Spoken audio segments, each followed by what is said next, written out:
Nigeria, they were not consulted to know whether everyone want to be part of Nigeria or not. And after this amalgamation of Nigeria, a lot of disagreement, a lot of anger has been the order of the day. And because of the history of Nigeria, how a man called Usman Danfodio conquered the northern Nigeria and installed the emirate. Now that same conquest continued from 18 something up till 1914, when the British came in and amalgamated Nigeria, the Northern Protectorate and the South and all that, joined them together forcefully to have what we call Nigeria today. Since then, we have been having a number of genocide, number of ethnic cleansing, killing, massacre of the people of the eastern Nigeria, mainly the Biafrans. Now, on the year of 1945, in 1945, many Biafrans were massacred in Nigeria, and this killing of Biafran has continued from 1945 in Jos. I don't know how many of you have that knowledge. 1945, thousands of Biafrans were killed in the northern Nigeria prior to independence. In Kano genocide in 1953, Biafran people were massacred in their hundreds, and nobody has been held responsible until this day. In 1966, before the Biafra-Nigeria war, over 60,000 Biafrans were killed. Some of them were captured as the plane arrived in northern Nigeria from abroad, and they singled out all Biafrans, massacred them. These were doctors, engineers, and all that, massacred all of them in their cold blood. Now, between 1967 to 1970, over 3 million Biafrans were killed by Nigeria, the worst genocide after the Holocaust. And these people were not killed by bullets, they were killed by starvation. This is the biggest and the most gruesome way to die, that you die of hunger while the vultures are waiting to besiege on your corpse. In Kano in 1980, between 1967 to 1970, and then after that, we have had a lot of crises within Nigeria, within the northern Nigeria mostly. And in 1980, the Igbos, Biafrans, were also massacred in their numbers in Kano. This was after the declaration of no victor, no vanquish. In Maiduguri in 1982, I'm just giving you a very comprehensive, I would say extract of the killing, because if I start mentioning it from year to year, it's going to, so I'm mentioning the major massacre of the Igbos within Nigeria state. In 1982, in Maiduguri, over hundreds and hundreds of Biafrans were massacred in cold blood.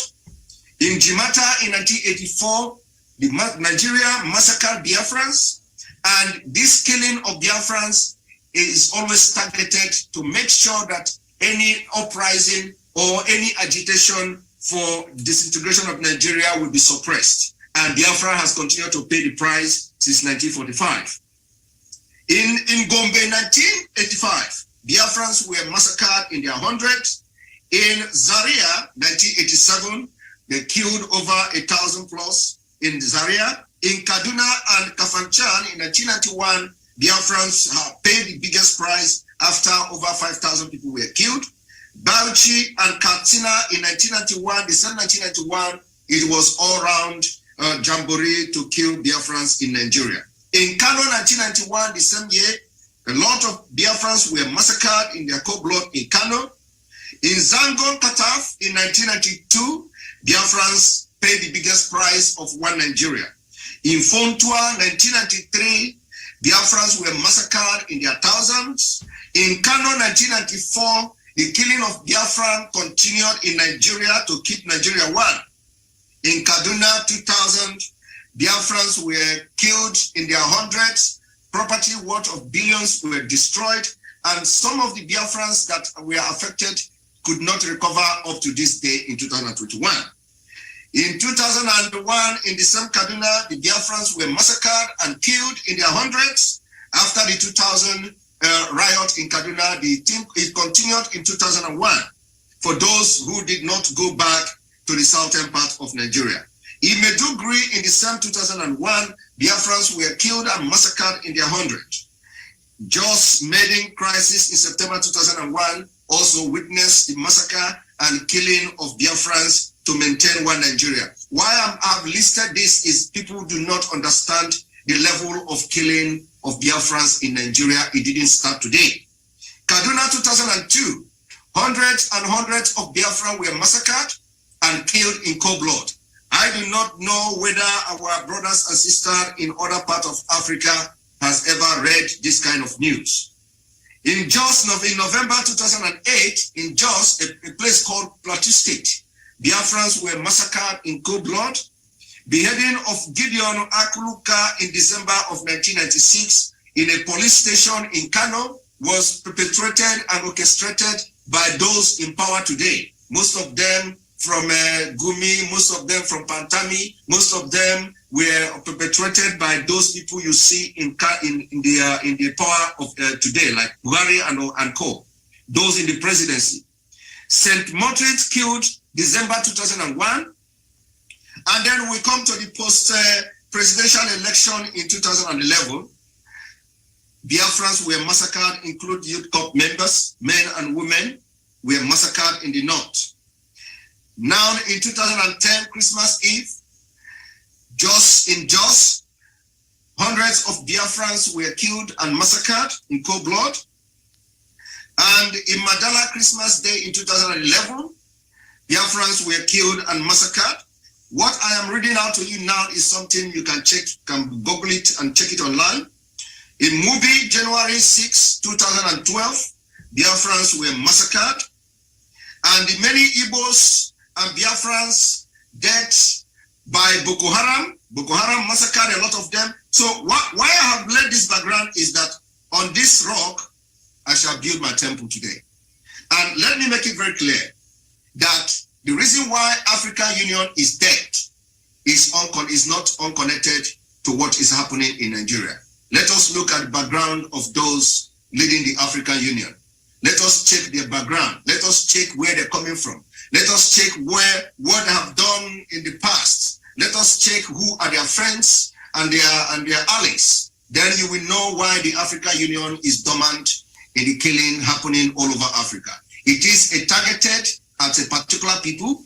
It is being orchestrated by a particular tribe, and the tribe that is orchestrating this killing all over Africa, especially in West Africa, Nigeria, is a tribe called Fulani. The Fulanis has become, according to the World Terrorism Index, the herdsmen has become the fourth deadliest terrorist group in the world. We are battling for survival in Nigeria, and that is the reason why you see a lot of secessionists, according to how they call it, a lot of secessionist group pumping up from Nigeria on daily basis is because the government of Nigeria is directly involved in ethnic cleansing, directly involved in jihad, directly involved in sponsoring terrorism, directly involved in making sure that the Usman Danfodio conquest of the Nigeria continue up to this modern century. The killing in Nigeria today is being sponsored by the government of Nigeria. In case it may also shock you that almost all the sectors of the economy of Nigeria is controlled by Fulanis. And how do they do this? They do it by systematic conquest, what I call the systematic conquest. The systematic conquest works in a way that every Fulanis are installed in a very strategic position, from the banking and finance to the security, to the executive, to the judiciary, to all sectors of the economy. And from these chiefs, they are now appointing other indigenous ethnic people, ethnic nationalities, and control them. So, in other words, you need only 10 Fulanis to control 100 millions of Nigeria. Simon, allow me to just cut you off for 1 minute. Thank you. You've mentioned a couple of issues there and cited incidences, some of which are a matter of public knowledge. I think people can Google and see the information that you just gave there. So according to you, has African Union done enough to address some of these insecurities and some of these very incidences that you've mentioned? And if not, how would you want African Union Union to address or to respond to a lot of these things that happen in the continent, with particular, incidences that you've mentioned moving forward? African Union, with all due respect, like I said, is dormant. And for African Union to work and become effective, the president of African Union or the chairperson must resign. That's number one. He must resign, and there must be overhaul of the entire African Union.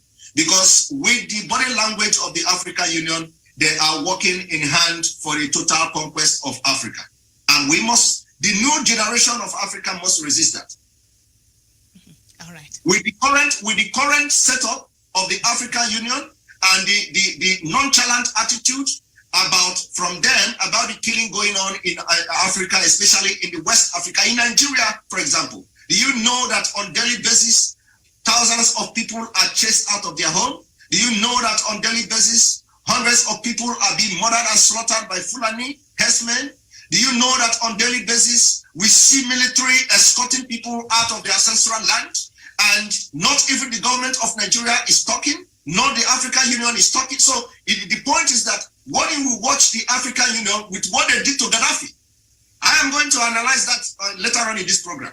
With what they did to Gaddafi, it is a long-term planning how to take over the entire Africa and turn it to whatever they want. And that's the reason why I asked the question, why do we have a name called Sahel? Why don't we use a different African dialect to address a region in Africa? Why must it be Arabic? We know that so many African countries speak Arabic and all that. But in those regions where you have this Sahel, why do we have Sahel as a region in African continent? Okay. Thank you very much, Miriam. I want to intervene. One half a minute. To me, African Union is dead. It is not dormant. It is dead. Boss, a dormant thing can see someone, but this is a dead thing. Thank you. It has died. Simon, it has died. You mean they don't see Buhari? Buhari dresses up in those long things of yours from Nigeria, goes to African Union, 6.1 feet. I know how tall he is. 6.1 feet. He walks on in African Union when people are being killed, when Boko Haram is slaughtering people, when kidnap is taking place. And you tell me it is dormant? Simon, this is not dormant. It is a design designed by the French who control Buhari. Total Oil controls Buhari. I can tell you the people in your country who are controlled by Total Oil and Alcatel. You know the telephone called Alcatel. Obasanjo is a life chairman of Alcatel. Have you ever seen a life chairman in the world? He never uses that post. French, whose telephone is Alcatel? You live in Europe, sir. Who owns Alcatel? Is the French. Look at Total Oil. Buhari once knows, he told us, 100 days into power, I will crush Boko Haram. I am beginning to understand and agree with those who say, Miriam, that Boko Haram is sponsored by him. Yes. Thank you, I'm talking on behalf of Nigerians who are dying. I'm not playing. You're right. I agree with you. One Nigerian dead is very bad for me.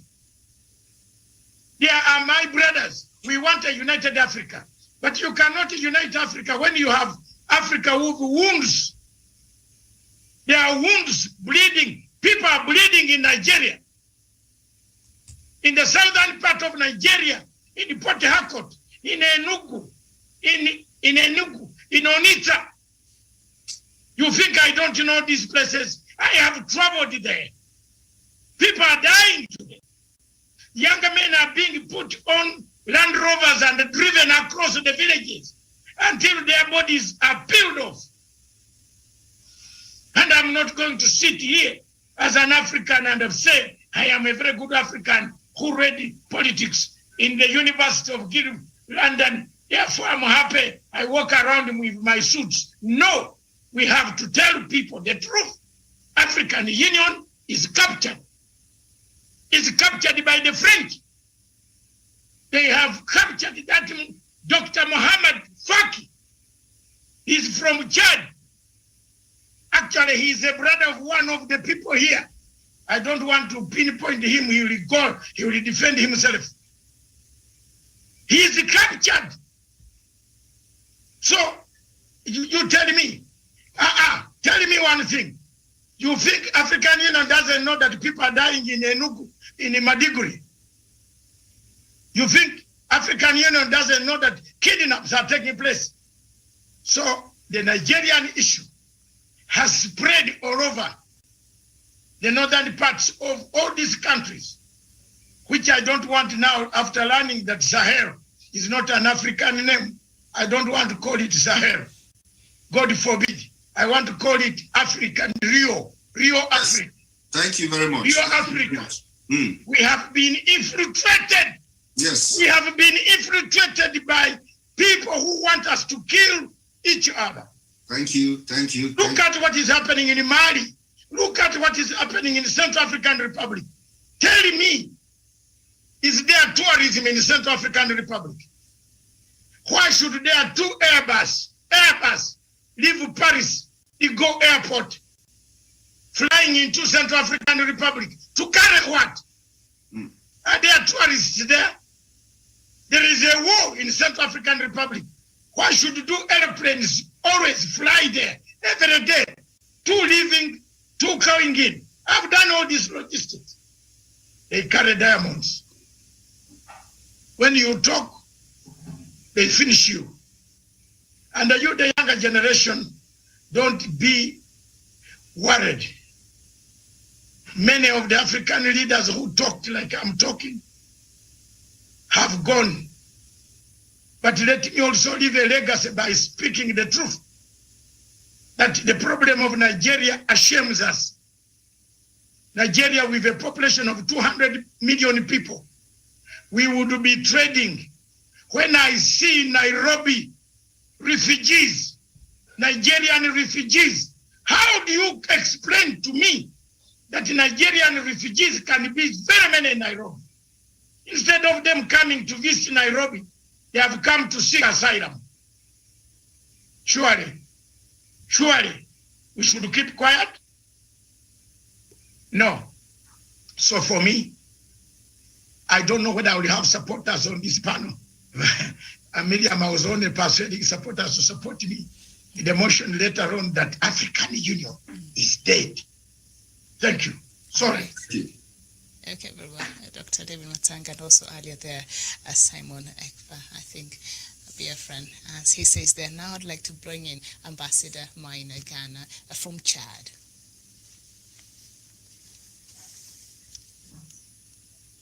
Thank you, Miriam. Thank you for this opportunity. Today we are going to talk about this African Union. If I may remember, I was in your platform more than 20 times. We spoke the same thing, in and out.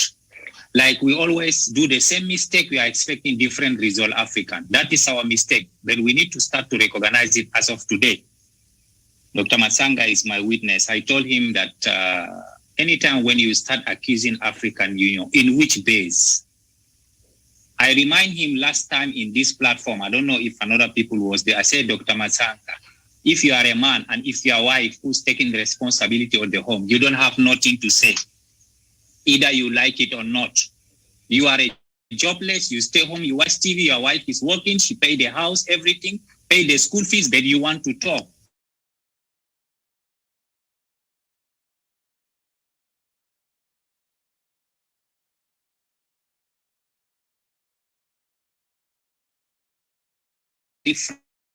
France.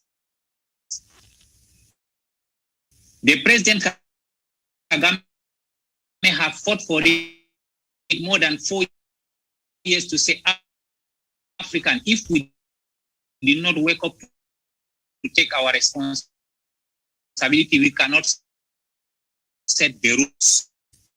We are just complaining.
This organization is not following the structure how to lead Africa to success. Do we have a plan? I ask you that more than 100 times, Dr. Do we have a plan, and do we want to execute this plan to make sure we change it? Okay. Today, I can assure you that Chad, my country, is the country who has paid a heavy price of Boko Haram issues. If you see the budget of my country, our president put, to go and help even fight Boko Haram is Nigeria. And more than 75% of our budget for the younger generation has gone to Boko Haram. Boko Haram has not started in Chad. Boko Haram, we almost come from northern Nigeria. Why? Because the lack of failures of leadership. You cannot have the younger generation. You can't create jobs. You can't do anything, and you want them to be prosperous. It's not possible, Dr. Matanga. You cannot even educate your wife and your children. When they start fighting, they break the windshield of my car. And you are blaming me again, Dr. Matanga. How? You cannot even educate them. You can't train them. You can't make sure that they have a good education to go and look the job. You keep them at home. That is how our governments, we do in Africa. We never have planned for 50, for 100 years for the next generation. That's why we are having problem today. And this problem will continue for the next 50 years, either we like it or not, because Africa is growing. African generation is growing, and people becoming smarter, intelligent. There will be a time that we will live in Africa, there is no peace if we don't set the rules of today. This is the situation we are going through. Now, let me come back to the Sahel issues. You see, during the Mansa Musa time, the trading between the Arab people and the African people on the gold, the only way to describe this dry area, the Sahel, it's only by calling the Sahel because they don't have another language to call with Western countries. So they decide to say that if they are going to Africa, they call this area Sahel because they only go with camels and they don't have another mean of transportation. So wherever camel can go, that is called Sahel in Africa. So for me, I'm even happy that Arab people call it Sahel, that Western people give us names. Today, all the division we have in Africa, because we divided by the Western system. We call it Uganda, we call it Kenya, we call it Nigeria. Why do we call all this? We can call fellow Africans. Why do we even separate all our countries? Today you can see someone is telling you, I'm proud to be this country, and you are not. And we say we are Africans. We need to come together to build a system, and our system is one. The problem we have in Africa today, Dr. Matanga, all the panelists, write it down. If you are not ready to fund this African Union, we will waste the next 50 years just complaining. Not because of my brother is there. Whoever will, tomorrow if we put Dr. Matanga, he will be a black chief. We will talk very bad about him because he cannot sustain African Union. Yes, Dr. Matanga, 100%. Today, that is the reality. This is I'm telling you. Yes, Dr. Matanga, I was saying, anybody who is in AU now as a head of... Don't accuse me. I can never be an African chief. Maina. Yet say, if today we put you at the head of African Union, it will be the same problem. Maina, Ambassador Maina. Thank you. Now, Ambassador Maina, anybody who is going to take the head of African Union, yes, sir, cannot go unchallenged. I have never had an ambition to be an African chief. The only thing I have is I have a big body. So when I walk, people think I'm an African chief. He was giving but an you are the chief. I have never had an ambition. He was just giving an example. Please. I am giving an example, Dr. Masanga. That I can become the example is whoever today. Let me tell the truth. You have now tackled me. It is your brother, Musa Faki, who is your brother, who is killing African Union. So if you think I am an African chief taking over, I don't want to take over. In fact, for me, if I want to remove him.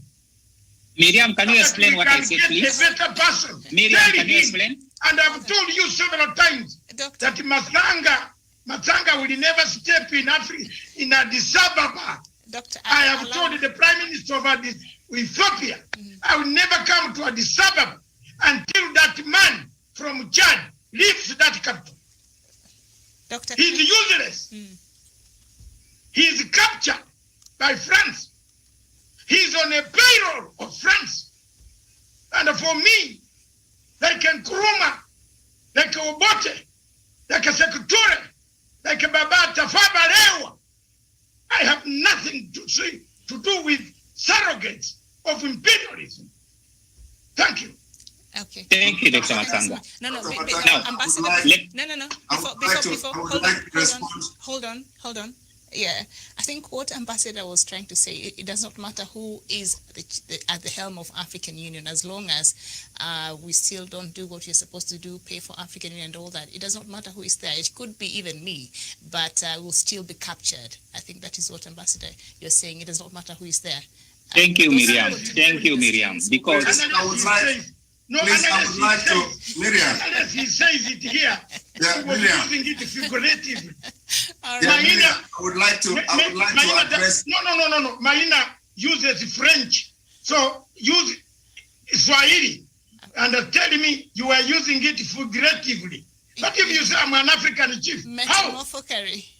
I am. Please, I would like to address. Before you come in, Simon, I'd like Ambassador to conclude his submission, and then I'll come back to you, please, if you don't mind. Ambassador. Yes, submit. Yes, Madliza. thank you, Miriam. I did until now, Dr. Masanga. Let me repeat it one more time again. I said, whoever when being elected as an AU chairperson as now, you will follow the route for the Western countries because they are the one funding us. Doesn't matter from the person come from Chad or from South Africa or from Libya or from Sudan or from Ivory Coast. Because right now the system built inside African Union is controlled by the Westerners. This is my explanation, Dr. Matsanga. Let us put it on the side. Let's go back to my country Chad today. I will see you somewhere. Thank you. I'm ready. Now, let us go back to my country Chad. Yes. You see, in Africa, the difficulties we are having, we don't want to acknowledge the system. Our government is very weak because many people, sometimes when you stay longer in the power and without realizing anything, just the basic for the humans, everybody has tendency to be a rebel, either in Chad or wherever, because it's the simple things that the population, 99% of the African population, they don't need even to be wealthy. They have just a basic education, healthcare. They have their family happy, but we cannot provide it. That's why you see many countries always they are fighting, either in Chad, either in northern Nigeria, either in Mali, all those. Because you can't see somebody who have a good life and start fighting the government is not possible. When you see that people are very tired with the government, something is wrong somewhere. Now, sometimes the loophole we Africans are living, that's how Western people use it against us because we are playing with the deadly weapon. Why? Because we don't want to educate our generation and give them jobs. So somebody else find an opportunity to come and use them against you. For me, I don't want too much to complain about Western countries if I did not find my problem. I did not understand where did I get wrong, how this thing happened, how did we leave this thing to pile up. Today, you see all the regions. We have the Sahel region. We don't have peace. Chad, Libya. We talk about South Sudan. Now it's Nigeria. All those countries. There is something we African, we are not doing right. We need to go back to the drawing board to make sure that we find a solution, Dr. Matsanga. Because pointing and calling names to say this person is a failure or this person has done wrong will never take us nowhere. I said it more than 100 times. Today, we are talking about, they say that our president was killed. I cannot say yes or not because nobody was there. We just a hearsay.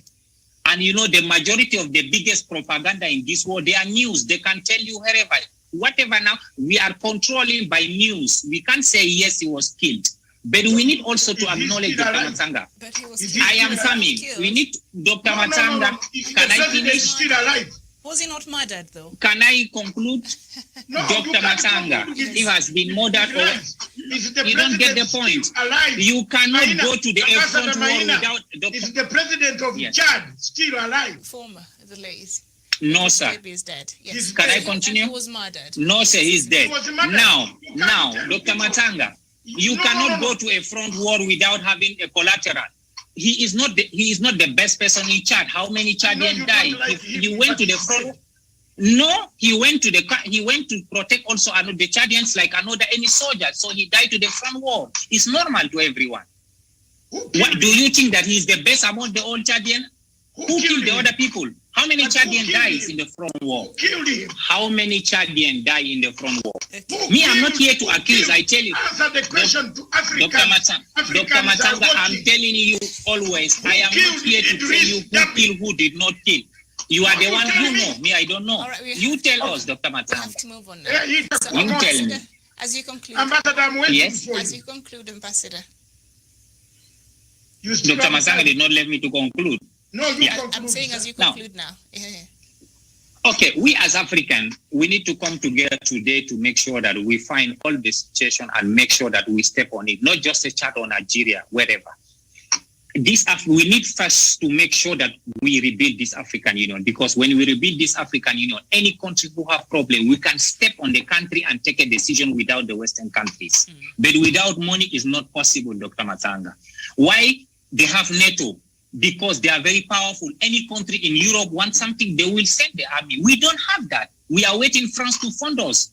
All right. Dr. Matsanga, we need to have a strong African army that any country who's want to mess with us, we can step and what can I say? We can step and defend our nations. And, number one. And number two, we need, go ahead.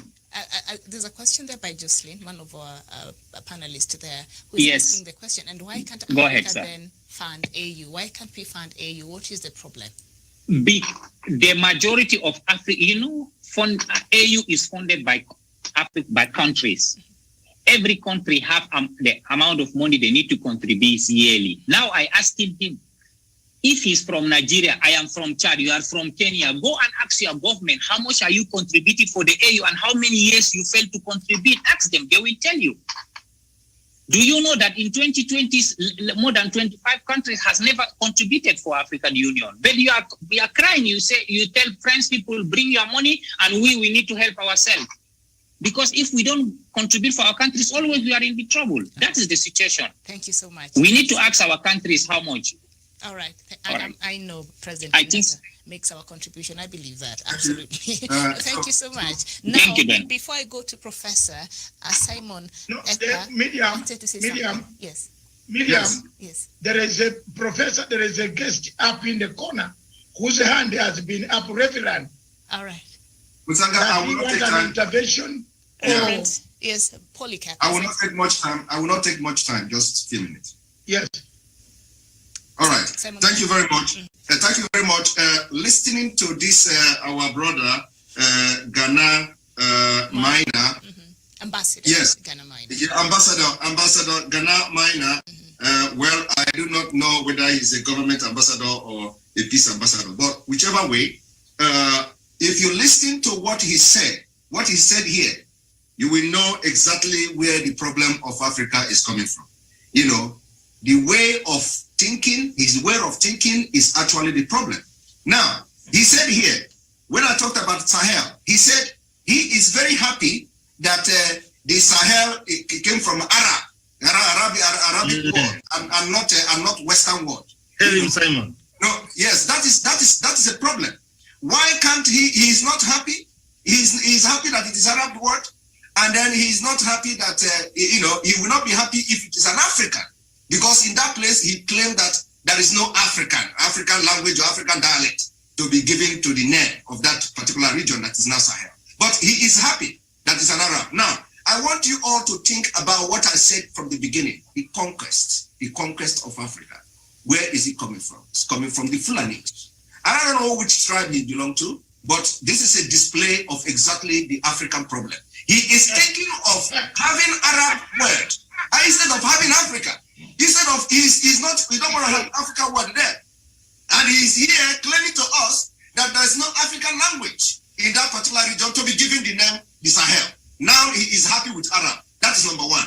Number two, he also said we need to go back to drawing board. My brother, my sisters here in this panel, that's exactly what the Biafrans are doing. Thank you, my brother. I'm with you. We want to go back. Yeah, we want to go back to the drawing board. We want to go back to the 1914 amalgamation, the fraudulent amalgamation of the British. We want to start to rebuild Africa. We say that the downfall of Africa starts from Nigeria, and the disintegration of Nigeria will end the impunity, the killing, and the insecurity in Africa. How is that going to happen? It is going to happen because as we sit here today, Nigerians are all over the countries that are seated here today. You cannot go to my village. You cannot go to my village now. You will find somebody from East Africa. It is not possible. You cannot go to my village now. You find somebody from Chad. It is not possible. But go to Chad, you are going to see a Nigerian. And when you ask the Nigerian where he's come from, he's going to tell you, I'm from the southern Nigeria. And when you ask the southern Nigeria, where did he come from? He is either Oduduwa or a Biafra. Now, that is something applicable to the European countries. The Western world, America, Asia, go there. Any country you go, you must see a Biafra. Now, why is Biafra going to be different? We are going to have a collective ideas coming together to build a country that Biafra, Africa will be proud of.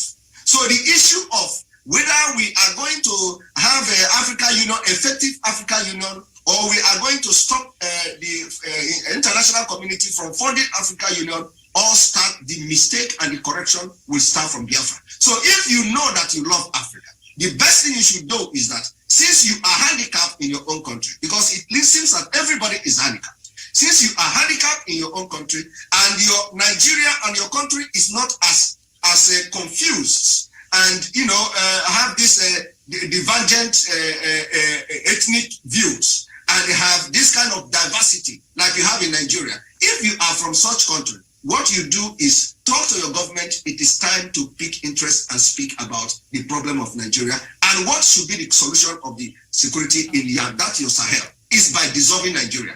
Now, how will dissolving Nigeria solve the security in that our Sahel?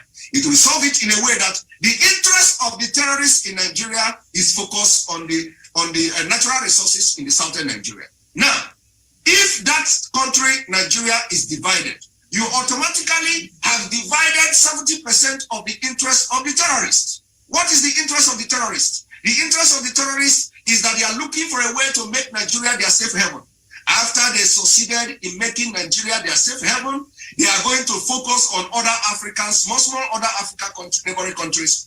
And by extension, they will start sponsoring terrorist attack in the Western world. We've told this term several times to the Western world. The American generals, the Americans fighting in that Sahel region, they have also have the same intelligence report. That when these people find a safe haven in Nigeria, they're going to start sponsoring terrorist attack in America, in Europe, in Asia, and all that. Because they are looking for safe haven where the money to sponsor these killings and attack will be coming from. So the division of Nigeria will also boost the economy and the security in that region. All right. Thank you. Thank you so much, Simon. Thank you. But Miriam, yes. Miriam, before you go to Professor, yes, there is a point. Marina blames me every day.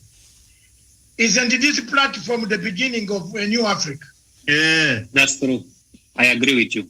Give me a credit. I'm giving you a credit every day, Dr. Matanga. I'm giving you credit every day.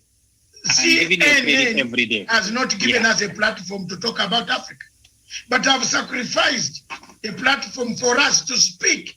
And I agree with true. Simon. If we begin a rebirth of Africa, my main reason was a renaissance. You know why Maina is making a mistake now? He missed the first session, Miriam, of renaissance. We want a new Africa. We want to help Biafra to liberate itself, to get a new Africa. Okay. The old Africa is in trouble. All Africa. Yes. All right, thank you so much. Doctor, you'd mentioned, before I bring in Professor, you'd mentioned another of our panelists. I'm not able to see all of them from where I'm sitting, had raised their hand. There is Dr. Reverend Polycarp. Reverend Father Dr. Polycarp. Mm-hmm. Could you say something, sir? Unmute. Unmute. Mm-hmm. Unmute your phone. Sorry, I'm sorry. It's okay. I've just wanted to make an intervention. Go ahead. On what Professor Ambassador Ghana Minor said. I would see he was not entirely wrong in what he said. Where I would not give him any credit is choosing Arab to Europe or to the Western world, because they're all the same. Whichever side that imposes on us as Africans, it is just like choosing between the devil and You are misquoting me, sir. Let me finish now. You are misquoting me, please. About what he said about African Union, I ally with him. African Union is dead, and it is dead because partly because of the founding. And I see these things we are talking as all talks, no action, because right since when I was studying philosophy, we started talking about African predicaments. We talked about the contributions of Julius Nyerere, Azikiwe, Mbiti, Kenyatta, and the rest of them. And we were on agreement that we need a sort of mental decolonization. And that is what the commander of the Africa Political Command Group, Command Center, has always been saying, this renaissance. That is what we need. The foundation is faulty, and African Union cannot in any way help. Only individual nations will go to do this rebate. It is strong, the only strong nations that can found an African Union that can have a say. If you come to Europe, before European Union, all the independents and the member constant countries, they are all strong. They can stand on their own. They can have power of their own. But that is not the case in Africa. The divisive foundation, which all of you have alluded to, has caused a lot of problem. Go to Ghana now and Togo, you see how they divided part of airways, partly in Ghana, partly in Togo. Go to Chad, Nigeria, you see Fulanis that divided partly Chad, partly Niger Republic, partly Nigeria. Never in one country. And that is where I picked a sense in what Simon accused the professor about.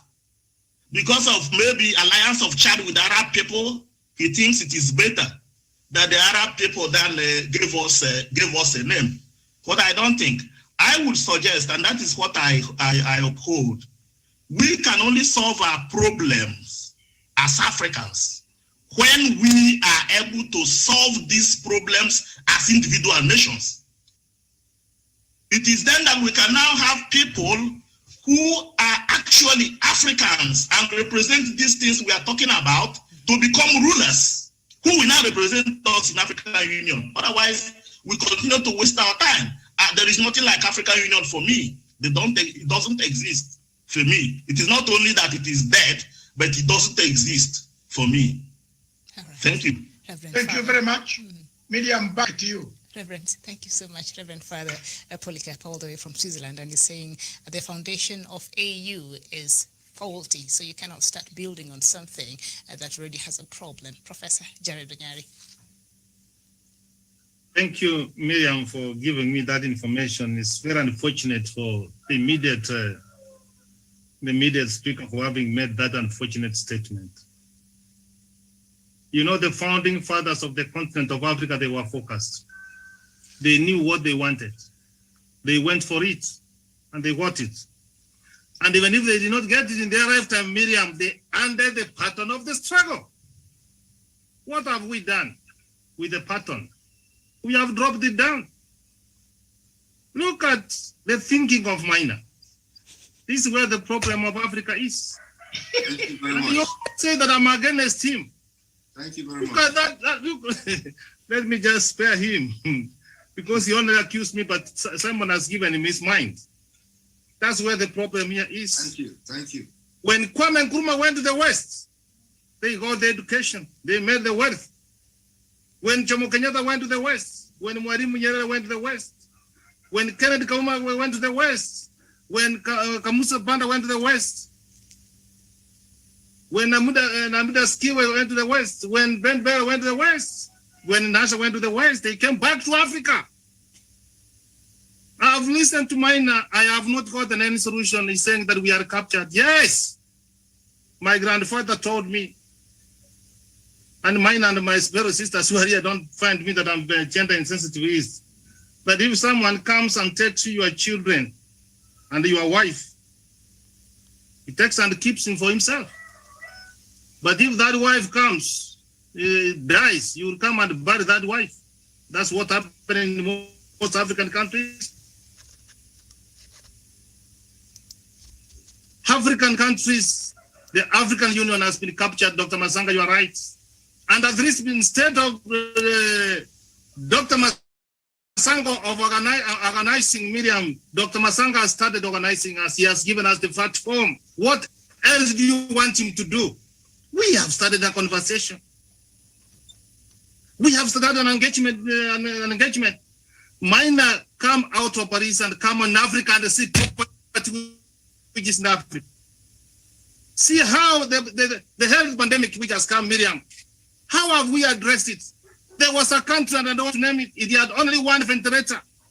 What did the president of that country do? He went and picked it and said that you people die. So Africa, we are having a problem. The founding fathers of this continent, Miriam, they identified ignorance. They identified poverty. They identified disease. And you want to say that for you. What do we want? Time has come, my fellow brothers and sisters, that we stopped organizing and start organizing ourselves. There is something we can do.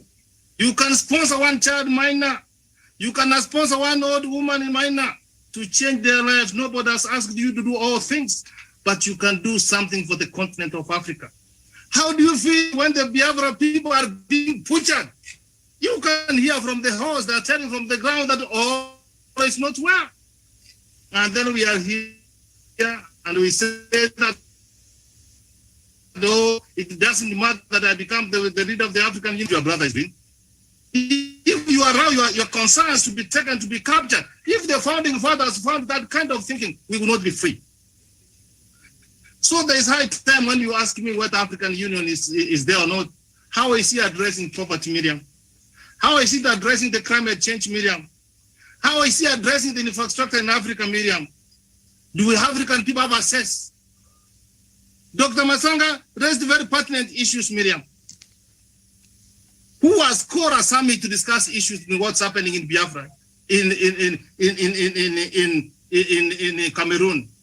See what happened in Libya when Muammar Gaddafi was thinking of building the United States of Africa. What did they do? They killed him. There were more than 25 countries in Africa which were getting support of their budget from Muammar Gaddafi, Miriam. Still, in this modern time, there are men and women who are talking about Africa. So unless African Union starts addressing the issues and the challenges facing the continent of Africa, we get it wrong. Dr. Masanga posed a question here. Where do we have two aircraft coming to Central Africa twice in a day, coming to pick our precious minerals. He talked about Chinese building the African Union. What are you telling us, man? That is the resources for the continent of Africa, which they have stolen. And we must come together and say, Miriam, even if we don't do something, let us continue organizing and talking and addressing the issues facing the continent of Africa. If African Union is dead, what do? We come out with another forum, and this is what we are coming. Why do you go focusing to something which is already dead? Miriam, it's very unfortunate it happens, and when I use this example, you may have your spouse, you get a child, and the child dies. Do you keep on mourning? Oh, we had a beautiful daughter, we had a beautiful son, we had all this, he has died. No, you go to bed and make another child. So African Union, is there something we can do? I can see one is from Israel. I can see one is from Switzerland. I can see mine in Paris. I can see Dr. Masanga in the UK, and many of our brothers who are in the continent, in the rest of the world. But the problem here is you have gone there and you have forgotten Africa. So we'll keep on talking and we keep on talking. The way forward, Miriam, as I give the interest as a panelist to speak, Miriam, if you have not learned something from coronavirus, this pandemic, you may not learn anything, Miriam. We need to intensify our cooperation. I need to be my brother's keeper, Miriam. What's happening to the Biafra people? What's happening in Ambazonia people? What's happening in Southern Sudan? What's happening in Somalia? We must start talking, Miriam, and having this cooperation among us ourselves. Where do we allow the government to cooperate among themselves? Miriam, we are all interconnected. What's happening to the people in Nigeria? What's happening to the people of Kenya, Uganda, Somalia, Chad? Are all minor to come on a platform of Pancha in Africa. And he said he doesn't know what killed the president of Chad. Is he happy that the West can support nationalists to kill an African leader? And you are happy and say that Chad people are saying, yeah, and it's not getting annoyed, Miriam. These things get me annoyed. We do not need to have any of African brothers being killed. And he keeps on telling, where was the world when more than 1 million people were being killed in Rwanda and Burundi? Where is the West when we are having more than 400 million people being killed? And the moment we come here, we are not having monkey business. We are discussing how we can salvage the continent of Africa. Even if we are not going to do anything in our lifetime, Simon, we have started a conversation. We must end the pattern of the struggle. We must refuse to accept. 100 men will take a donkey. One man can take a horse to the river, but 100 will never force it to drink. The West can never. In fact, the colonial masters were more stronger than the leaders we have today. But the African, the founding fathers of this continent, they said, no, we must liberate Africa. So, Miriam, we must have a corrective response. When we come out of this summit, Miriam, we must come and resolve that the rights of President Buhari should not be ever in power. And what Simon has said, that is the strategy the people, the Boko Haram are using. You have said that a giant, an elephant is a giant animal. But if it goes down, what we need to be like the lion is not as big as you can imagine, but it is being called the king of the jungle. The West, they don't have the intelligent mind as we have. How can Africa develop when we have got all doctors, the best engineers, the best everybody else working in the West? And then you don't come back to develop Africa. So on the way forward, I've said, Miriam, we are all interconnected. What's happening in Nigeria should affect me. We must have a corrective responsibility, Miriam. We must intensify our cooperation, Miriam. We must redeem the African Union. And if it is dead, Miriam, we can have an African forum like this, whereby you may not understand, Miriam. The poor has started rolling, Miriam. Oh, the stone. We let us continue gathering momentum. There is something we can do. There is no the thinking of my brothers like mine. Just take us forward. I submit. We have a question for Dr. Onyari, please. A question, Miriam. Maina Yuri. Let's bring. You have a question? Yeah, you have. You will give a question. Just a minute. Let's bring in one lady. Okay. All right. One. Yeah, there's a balance. No, we agree. Yes. We agree. We agree, have, Dr. yes, Masamba. we do have We bring in Mutinta. The question on the chat. Yes, That's true. Mutinta Masowe. Tell us which country you come from. Maybe cool down this temperature. Because it looks like Maina is on temperature. High temperature from the Chadian Sahara Desert. Mutinta, go ahead. Sahel, please. Sahel. No, Sahara. Can you hear Maina, me? don't disturb. Can you hear me clearly? Yes, go We ahead. hear you, Madam. Okay. Tell us which country you are from. Okay. My name is Mutinta Masowe from Zambia. I'm Thank you. actually a teacher by profession, and I'm also an advocate. But mostly, I'm passionate about women issues and also social accountability. So, looking at the room itself right now, it's quite so hot right now. But then the fact is that we are fighting for one Africa. So my point here, which I want to raise, is we have been coming up with different summits, meetings every time, and still talking about same things, and yet we don't even come up with a solution to see progress at the end of the day. It seems like situations have gone from bad to worse. It seems like even our generation right now, we found these issues being talked about, and yet we don't see any progress going on.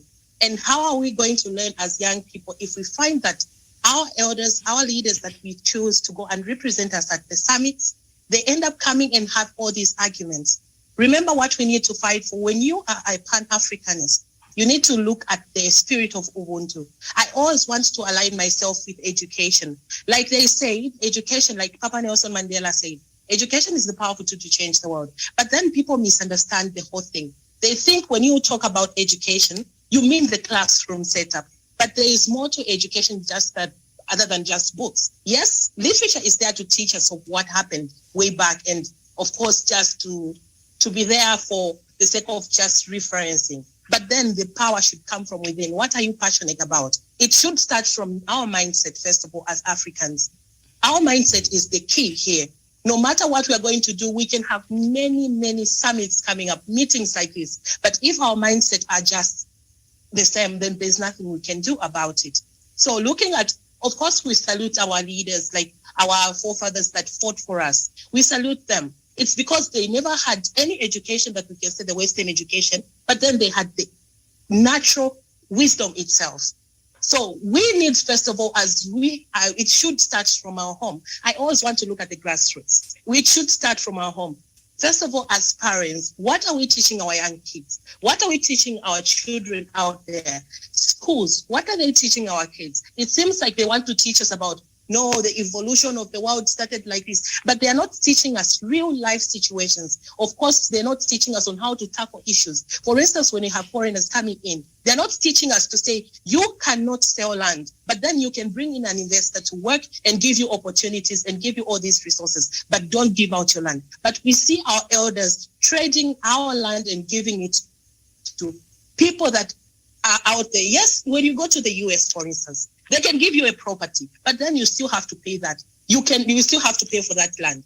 But then you can never, ever buy land and own it. But what has happened to us? We find that we've got a lot of millions of people in the diaspora who are African Americans, who are African, for instance, British. We have them out there, but they want to come home. It is very difficult to find the person of my color coming from abroad, from the diaspora, wanting to come back and settle here in Africa. It's difficult for them to have land. It's difficult for them to access opportunities. Then what are we doing about it? So it should change from us. It should change. It should start. They say, my father always tells me to say, the fish, starts rotting from their head, because that's where you find the gills.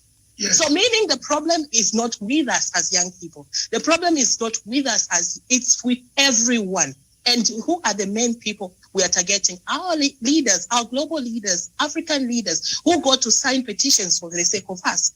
We are not there, but we send them as representatives. But what do? They go there, they don't read. They say that we don't read as Africans. We just want quick things. So what we want to see here is we want, when we send a representative there, let them do the work that we send, because accountability itself, it's about being held accountable. We should welcome that. And as people who are being represented, we should have that rapport with our leaders freely, because they are not doing their own work, but our work. So with all these things, we want everyone to come on board. And you can hold me accountable as well. I can hold you accountable. I don't need to become your enemy for holding you accountable. I send you to go and sign those things because you are my representative. Thank you. I submit. Thank you very much. Miriam, all the ladies, Omenuko, Adeze, Jocelyn, all the ladies in that order. Omoniko, Adeze, then Jocelyn. Omeniko, you have 3 minutes.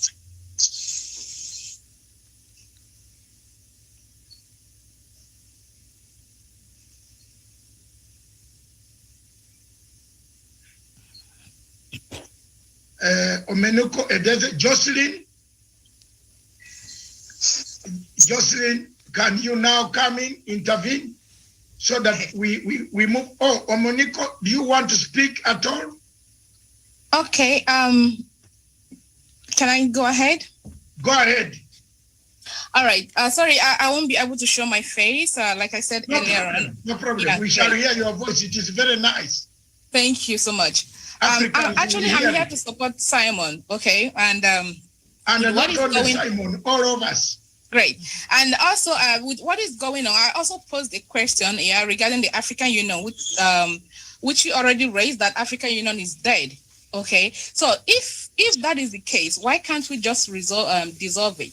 And what are the professor, is it Professor Minor, Ambassador said? Ambassador. Yes, what he said also. So he said, who do we hold accountable? If African Union is being funded by the white people, who do we hold accountable? Okay, the thing is, why can't we have a body?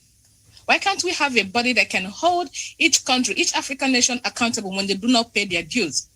So that way we can be able to have our African Union run by us, not from the foreign world, not from the white people. We have what it takes to put African nation where it needs to be. We have the resources, we have the money, we have the fund. So why are we still like begging the whites? Why are we begging them to help us out? Why are we begging them when we have all it takes to do that? Okay, that is my question first. Then coming back to Nigeria, to Biafra, okay, probably they are not seeing what is going on, or they are seeing it, everybody's being quiet about it. Our people are being killed on daily basis. Okay, we are getting threats from the northern leaders. A senator also threatened the southeasterners. Okay, they said, if we want to toe the line again, somebody's talking. Okay. Mr. Madu, say first, switch off your mute. Yes. Mute your phone, please. Thank you. So, this man has threatened the southeasterners again. Why are they threatening the southeasterners? Because the world has kept quiet and turned a blind eye to what is going on to the Igbos in Nigeria. They have been killing us right from day one. You know, we are seeing people on daily basis. They go to houses, they arrest the youth, and they call them gunmen. Then nobody's saying anything because they've got weapons. They've got what it takes to suppress the people from the southern region of Nigeria. So we need the world to look into it. Now, since the world is not paying attention to what is going on in Nigeria, then we should run to African nations, our own brothers who are very close to us. Let them put out the news out there. A senator cannot come on air and threaten a whole people with war. They cannot do that. Another person came on air and he was being interviewed and he's saying that they are going to retaliate. What did the Southeasterners do to the people from the North? They came in as strangers. They conquered the Hausas, and the Igbos are saying they cannot come into our land to take over these ancestral lands given to us. But they said no because Nigeria is being given to them, that they own Nigeria. The thing is a systematic conquering of a nation, and when they are done, if nobody is paying attention, or if the whole African nation is keeping quiet, trust me, when these guys are done with Nigeria, they will move down to other African nations, and nothing will be done about it. Right now, we have the foreign terrorists in Nigeria. They are everywhere. They've surrounded the whole people. The military, they are busy supplying weapons to these people. They are busy, they are busy keeping them safe. They are busy, supporting them. And what do we do?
Corrupt.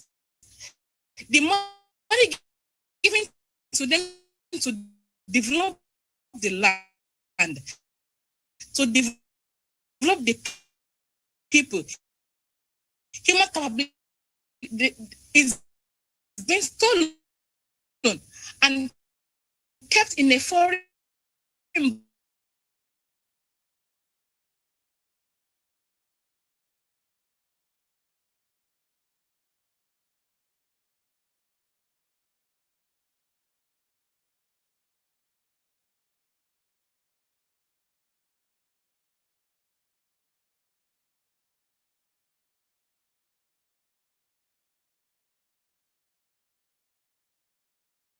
we need to what is going on Africa. Then do not carry which our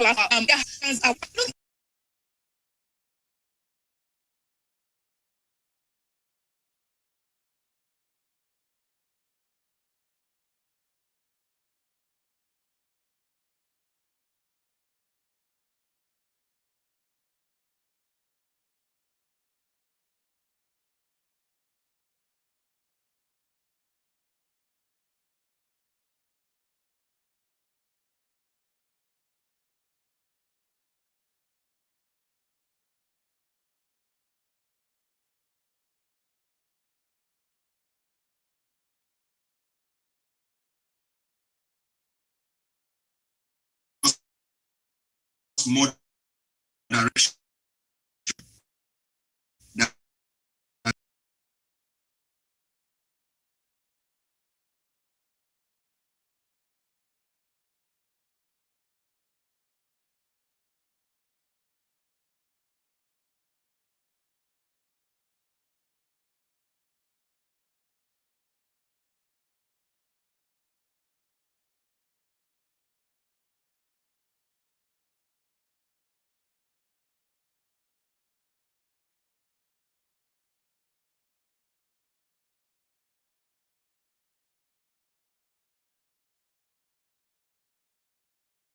everybody.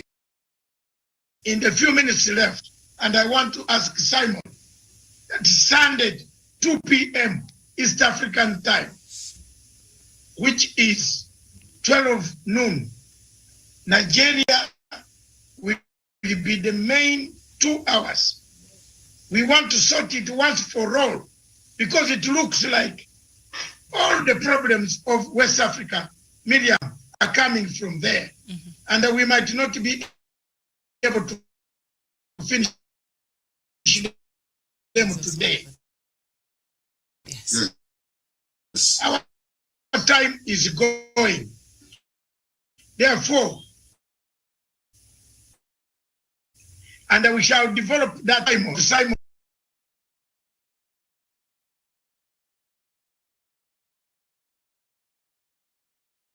We allow the people who have been on as panelists to give their views. Simon, we shall give you time on Sunday. My brother, you know how to organize Africa is very difficult. Now, it is very difficult. You can see the points that were raised by Madame from Zambia. There is somebody from Togo who is on this show. From Togo. Dr. Matanga, just before I leave, I would like to, drop a very powerful message. I am giving you time. Don't leave. All right. You will have closing remarks. Very good. Prepare them. Thank you. And somebody from Togo, somebody from Congo. There was somebody from Congo.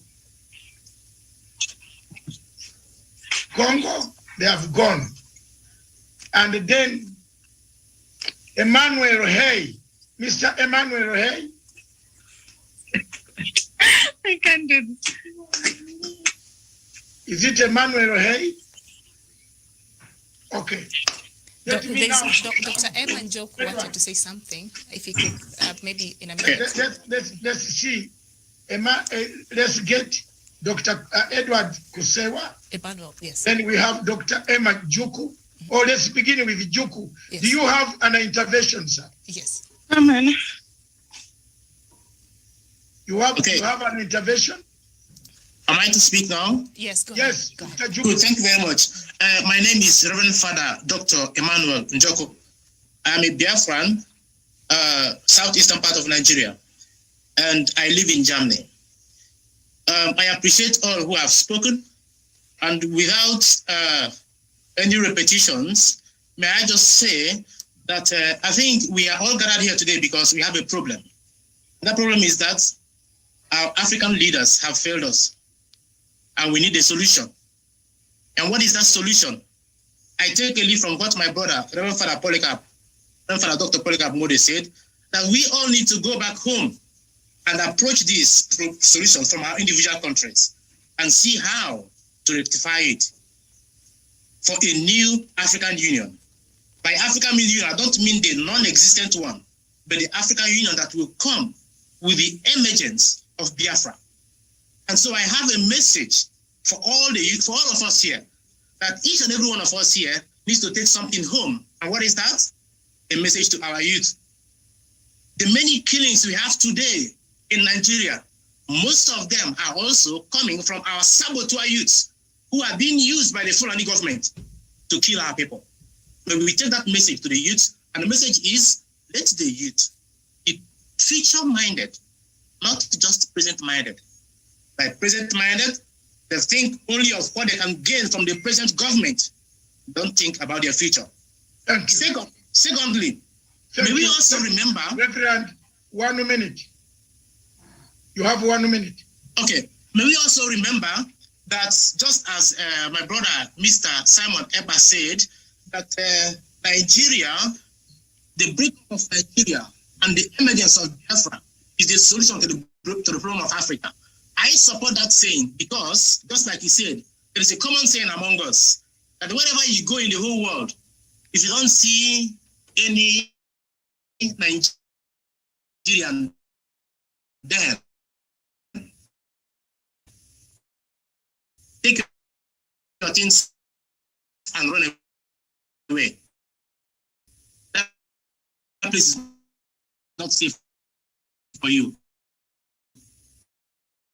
This is same as saying anywhere you go,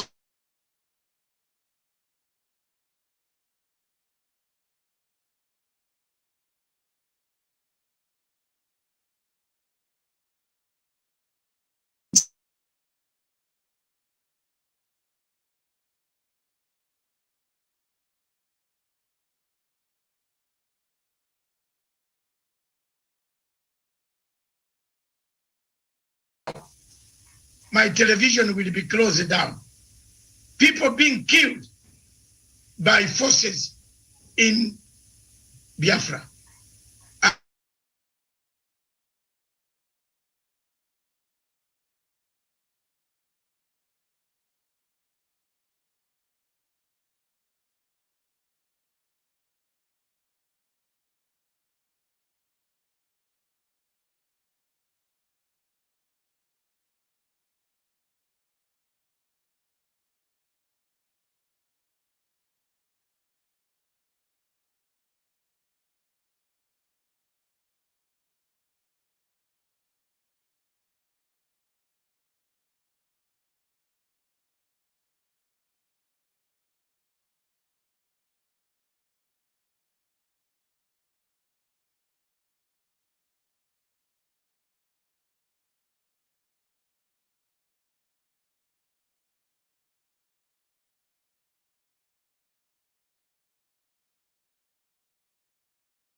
So the solution shall come from the youth.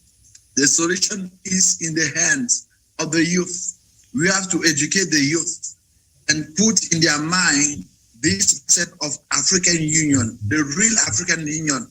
I'm talking about my case. I'm French speaking, but I speak English. How many Africans can speak both languages? How many Africans can speak Arabic, English, and Portuguese? So we shall choose one language. One language. If a language is spoken in Rwanda, and I can hear that language, and a real African language that we can share, and which can be officially established in all African countries. From that time, we can speak about African Union. Thank you. I surrender. Thank you very much. Togo. Anybody from Togo? Togo. Karanja from Kenya. Tawish from where is that? Okay. We come back. Kwame.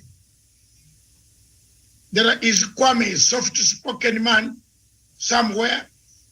Any reaction before I bring in a summary of the participants? Mr. Kwame?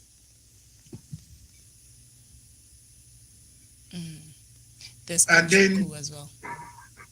Now we come back to. Oh, can you let me make a very brief comment? Yeah, who is that? This is Ikem Patrick Dike. Who? Patrick Ikem. Patrick Ikem. Yes, go ahead, Patrick. Yeah, thank you very much. My name is Patrick Ikem, and I'm an indigenous person of Biafra. I am a very proud IPOB member. And I want to thank you, Dr. Nasaga, for giving me the opportunity to be here today. I've looked at the situation of African Union, and it's just quite funny how shameless African leaders are, that it took China for them to have a secretariat. China have to build secretariat for a whole continent of African Union, and after a few months, they discovered that the secretariat was filled with bugs, microphones, cameras. Automatically, China was monitoring everything that was going on within the Secretariat of African Union. It's quite unfortunate and shameful that we see African youth jump the ship, go through the desert, seeking for greener pasture in Europe. You will see thousands and thousands of African youth die in the desert and in the Mediterranean Sea. I will never see African leaders stand up and find a solution. I am based in Italy. I live in Europe, and I see the effort of the Western world, Europeans, showing sympathy for Africans. They don't even know their destination, where they are coming from. But we've never seen African leaders show sympathy for their citizens. Sometimes I feel ashamed, because when you talk about African Union and African leaders, they have shown that they are completely irrelevant in the world. We saw our dear ambassador talk about funding of the African Union, and it made me laugh, because all the African leaders have their billions and trillions in the Swiss bank, embezzled and stacked in foreign accounts, but they cannot even bring out a piece of this funding to support the African Union. Okay. So you have made your point, Patrick. Yes. Wait for Sunday. We want Abacha's money returned to Nigeria. Thank you for the privilege. Thank you very much. What is Abacha's money? Yeah, Abacha's money, some of them have been returned back, and we are still looking for them, even if they have been returned back. Despite the fact they said Abacha money have been returned back, but we are still looking for it. Thank you very much. And now I want Togo. Togo, we don't mind you speaking in French, because you have requested to speak in French. Some of us went to all these. Unfortunately, I don't like the French, but I'll listen. I am honest. Thank you, doctor. Yeah, merci. Bonjour tout le monde. Vraiment, j'ai aimé l'organisation.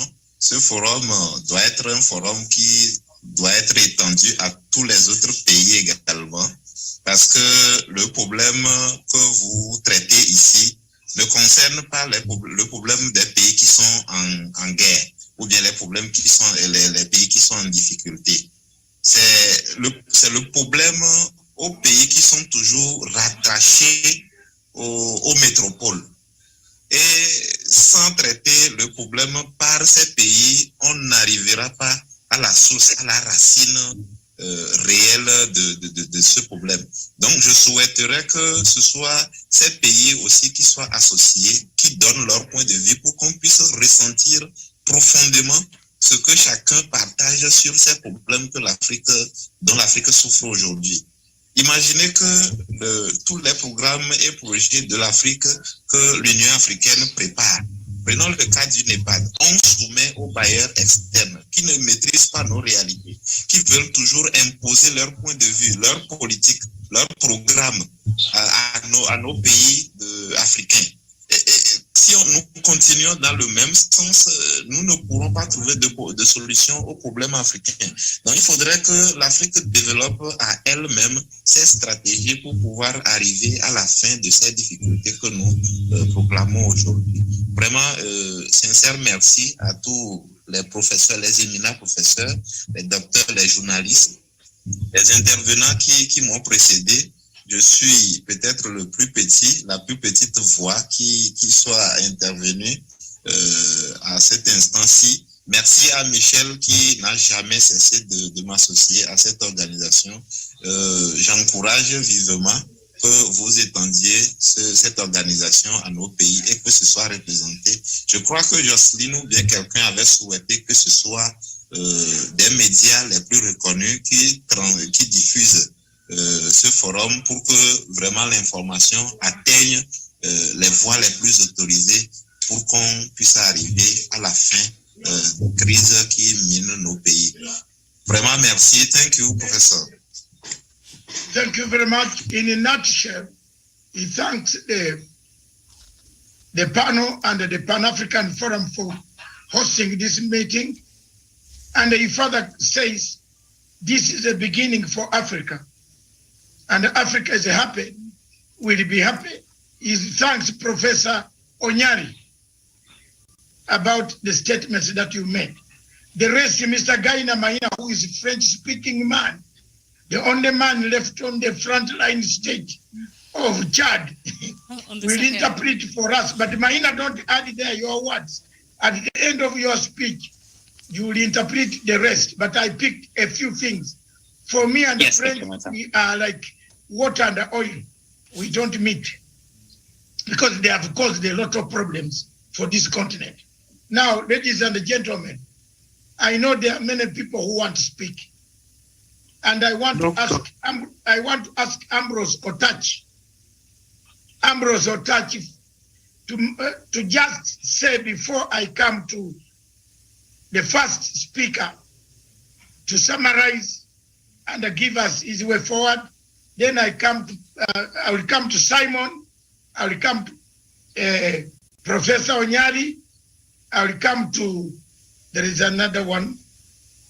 There is I will come to Dr. Arome, yes. Then I come to Edward Kusewe. Then I pick one lady, Mutinta Masowe. We don't want ladies to accuse me for having left you out. But each of the people will have 3 minutes to summarize. I think, Simon, that is good enough for you today. You have a good show on Sunday, but you will have 3 minutes to put your points, punch them home. Don't waste time. And Maina, lastly, to come up to spoil or to help to arrange us in Africa. I know him as my friend. Thank you very much, Otachi.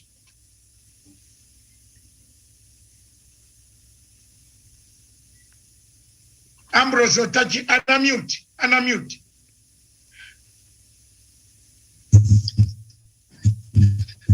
Thank you, Dr. Masanga, for this opportunity. May I start from the African Union actually is captured, and you look at even from their structure, their funding, it's totally captured by the Western. So what we are remaining here actually is the carcass of the African Union. And You have set the pace. Let's continue the conversation. Thank you. I hand over to you. Oh, thank you. I wish all the speakers came in handy like that. I can see a lot of hands. Isman, Chidera, and Oduka. 1 minute each. Chidera. Yes, thank you very much, sir. My personal contribution is a question I would like to ask someone to answer me. Probably my brother Chide Simon. Why I'm asking this question is that when you look at Nigeria, there were 200 million people over there. Fulanis are just less than 10% of that population. Now, we have about over 70 million in Biafra, about 70 or so at 80 million in particular the land of Oduduwa. The rest are from Afro-Hausas. Now in Africa, we know how difficult it is to document those who travel from, especially in the southern part of Nigeria, to any African country. I'm not sure about the Europe. Europe is more. America, you can see Joe Biden just escape the house and give documentation to the over 11 million immigrants. Now in Africa is a very another different game completely. Now my question now is African leaders ready? The mess only 6% are causing in Nigeria. So Mohammed Buhari has the claim to threaten the Igbos with the 1967 experience of the Biafra war. He have kept his experience without defeating Boko Haram, bandit, and the rest of them. That is the point. You have made your point. My question is African Union ready for what is coming from? Because when this 14 million, about 40 million, 70 plus 70, both Biafra they do the worst. When they start migrating, is Africa ready with the poor borders they have? Why are they keeping quiet watching Biafrans suffer since 1967? Why are they quiet? That's my question. Are they ready? Even those who traveled within the border, they haven't documented them for over 20 years now. If this 40 million start moving in, are they ready? When the 60 million Fulanis causing chaos in Africa. Thank you very much. Thank you. Question will be answered by Simon. Now, Udoka, your comment or question. Be precise, please. Udoka.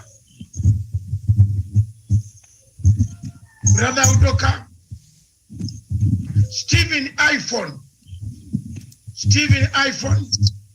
Yes, that's me. Yes, go ahead. Your question. Okay, my question is,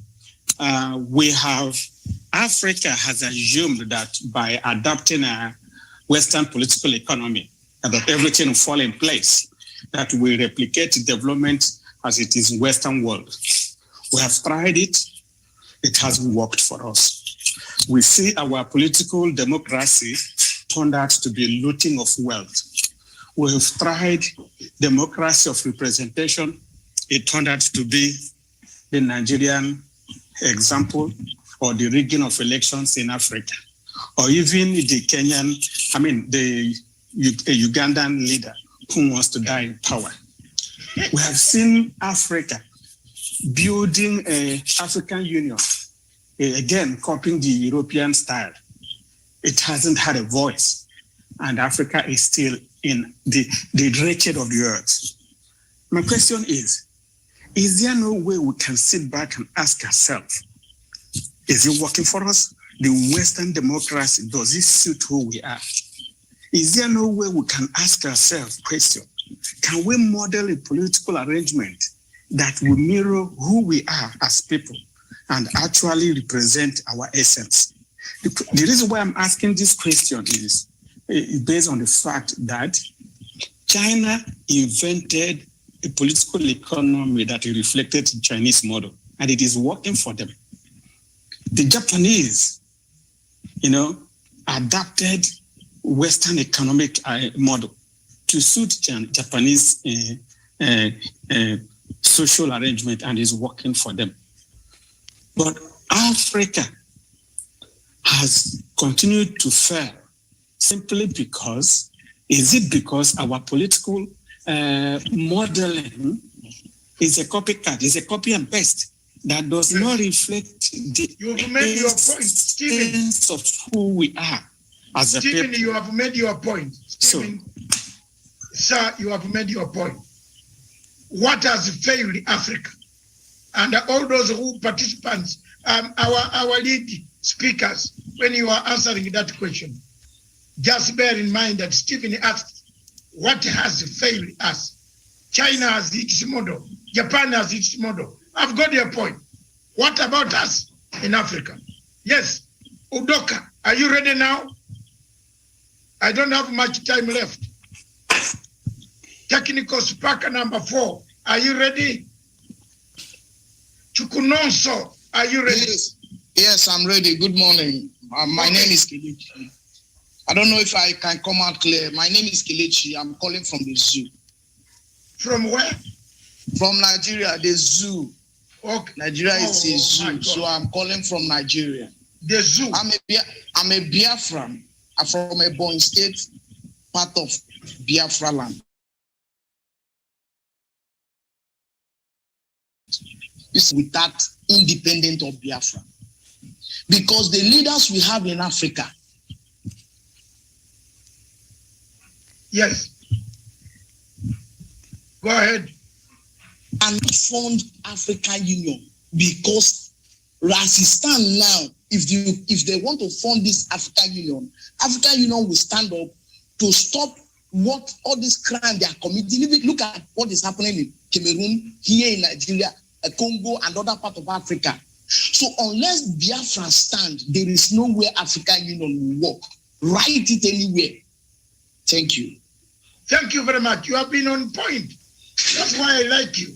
Mascot Udoka. I am calling you for the last time. And let me come to Chika Omiko. A man in the sofa said, I don't know where you are. Yeah, good morning, Doctor. Good morning, my brother Simon. My name is Chika Omiko. I am a Biafran. So what I'm trying to say in effect is that... Where are you calling from?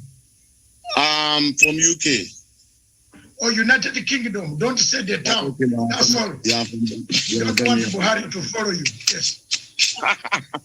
So what I'm saying in effect is that that's what our leader Mazen Nanikano just what they call bypass. We did it to Ohanes and Dibo and it worked. So I hope this is what we're going to do Pan-African. So what we're going to do this African Union. If we bypass them, as this topic you're bringing now is coming up properly, we keep on talking about it, keep on emphasizing about it, keep on bringing our African people about, awareness about what's going on. Then we bypass all the leaders and focus our attention on what we are doing.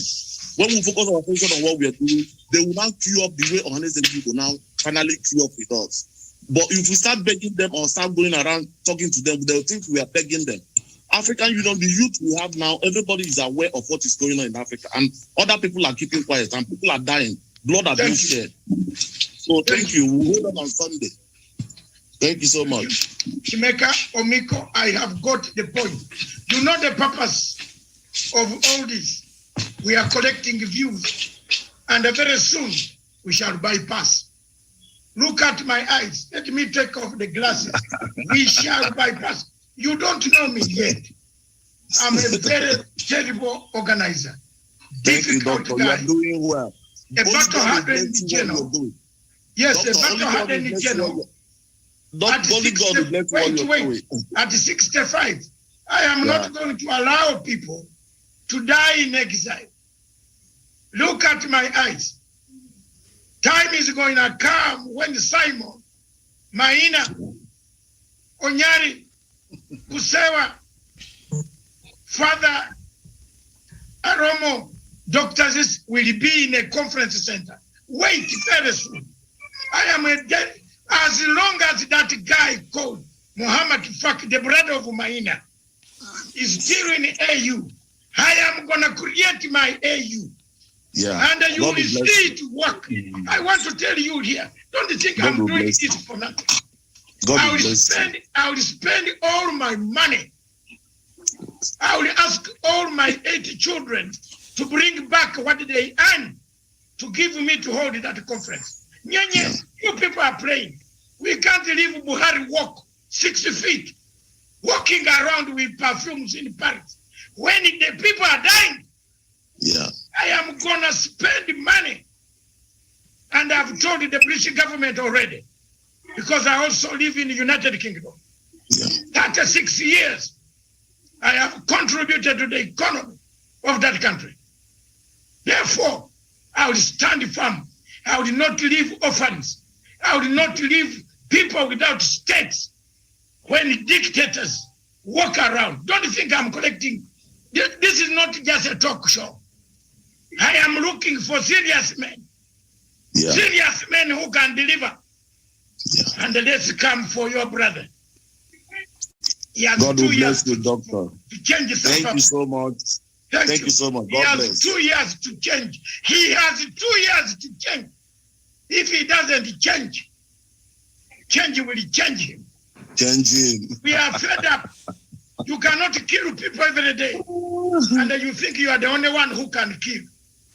No, people are fed up. People are fed up. And Maina, you will have the last chance to move a vote of thanks to me, because I've brought out the question of your brother. He's lucky he's hearing from you. So thank you very much.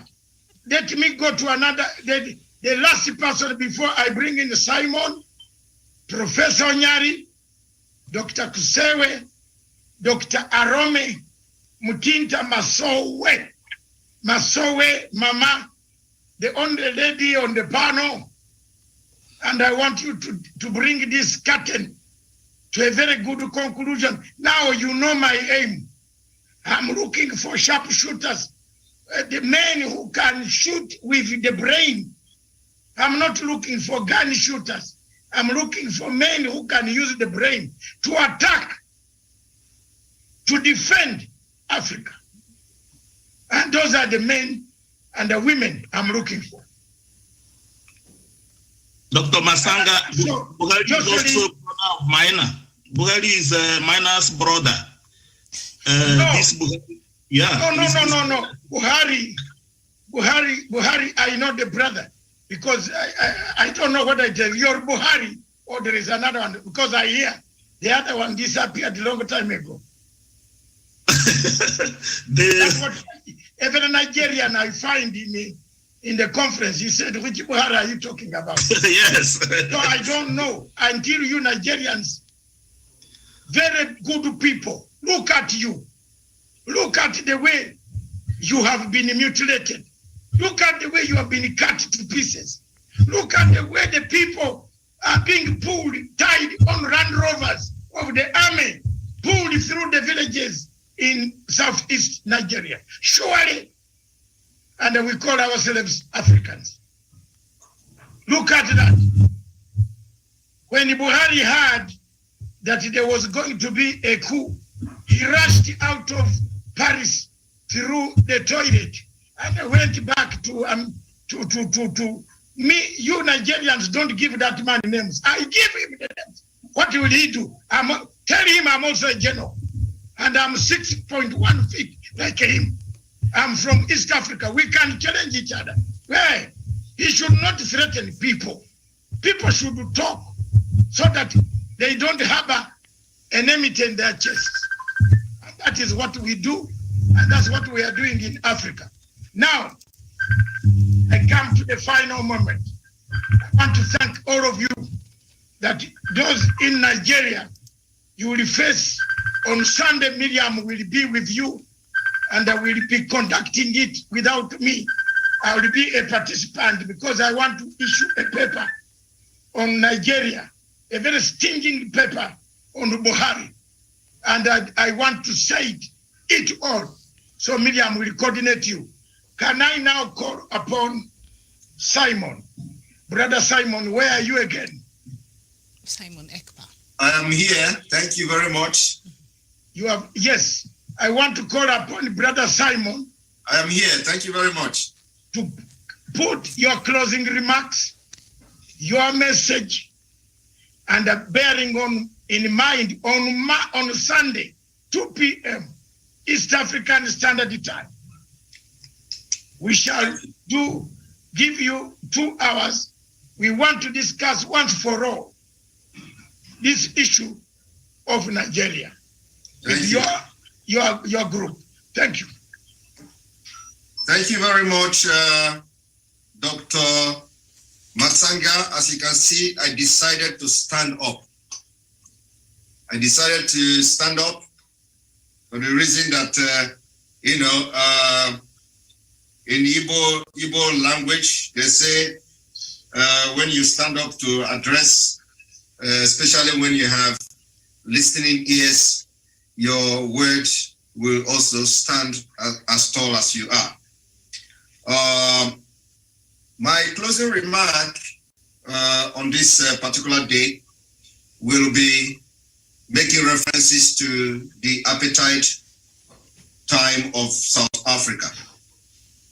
Some of our listeners today, some of those watching us today, and those who may watch this program later on, the African leaders and those who have interests for African freedom all over the world, who may watch especially this particular segment of this program today. I have this message. In Nigeria, Biafra land, the Fulani controlled government has directly and indirectly sponsored the ethnic cleansing genocide in the eastern region of Nigeria called Biafra. This killing has continued unabated, where the Fulani will invade farmland, invade villages, and kill, maim, butcher, rape children and women from the eastern part of Nigeria, and no arrest will be made. No government official will issue a statement of condolences or even to show any remorse about the life that have been lost in Nigeria on a daily basis. The killing not just happening in Biafra land alone, it is happening all over Nigeria and the Middle Belt, to be precise. The Benue state of Nigeria witness every blessed day ethnic cleansing, genocide, jihad, and no arrest is being made. Let me put it to everyone today that when the people are killed, please, the person, something smart for, can you take note? Can you put your listening? Can you mute? This is very important, please. Can you mute yourself? Take note. Can you mute yourself? We've done it. Go ahead. Go ahead. We shall control him. We shall switch him from the. Yeah. So in this killing going on in Nigeria, in the Middle Belt, for example, we have seen the military, Nigerian military, escorting the indigenous people of Benue State out of their ancestral land. It is a systematic jihad being sponsored by the government. I want every man watching me here from all over Africa, I have this question to ask you. Which government in this life, in this world, will rather protect the people of the country escaping the massacre, the killings by the Fulani terrorists, instead of going after the terrorists themselves? In Nigeria, Nigeria has become a country where the military will be sent and deployed to go and evacuate people from their land, happening on a daily basis. The people of Benue State are being evacuated.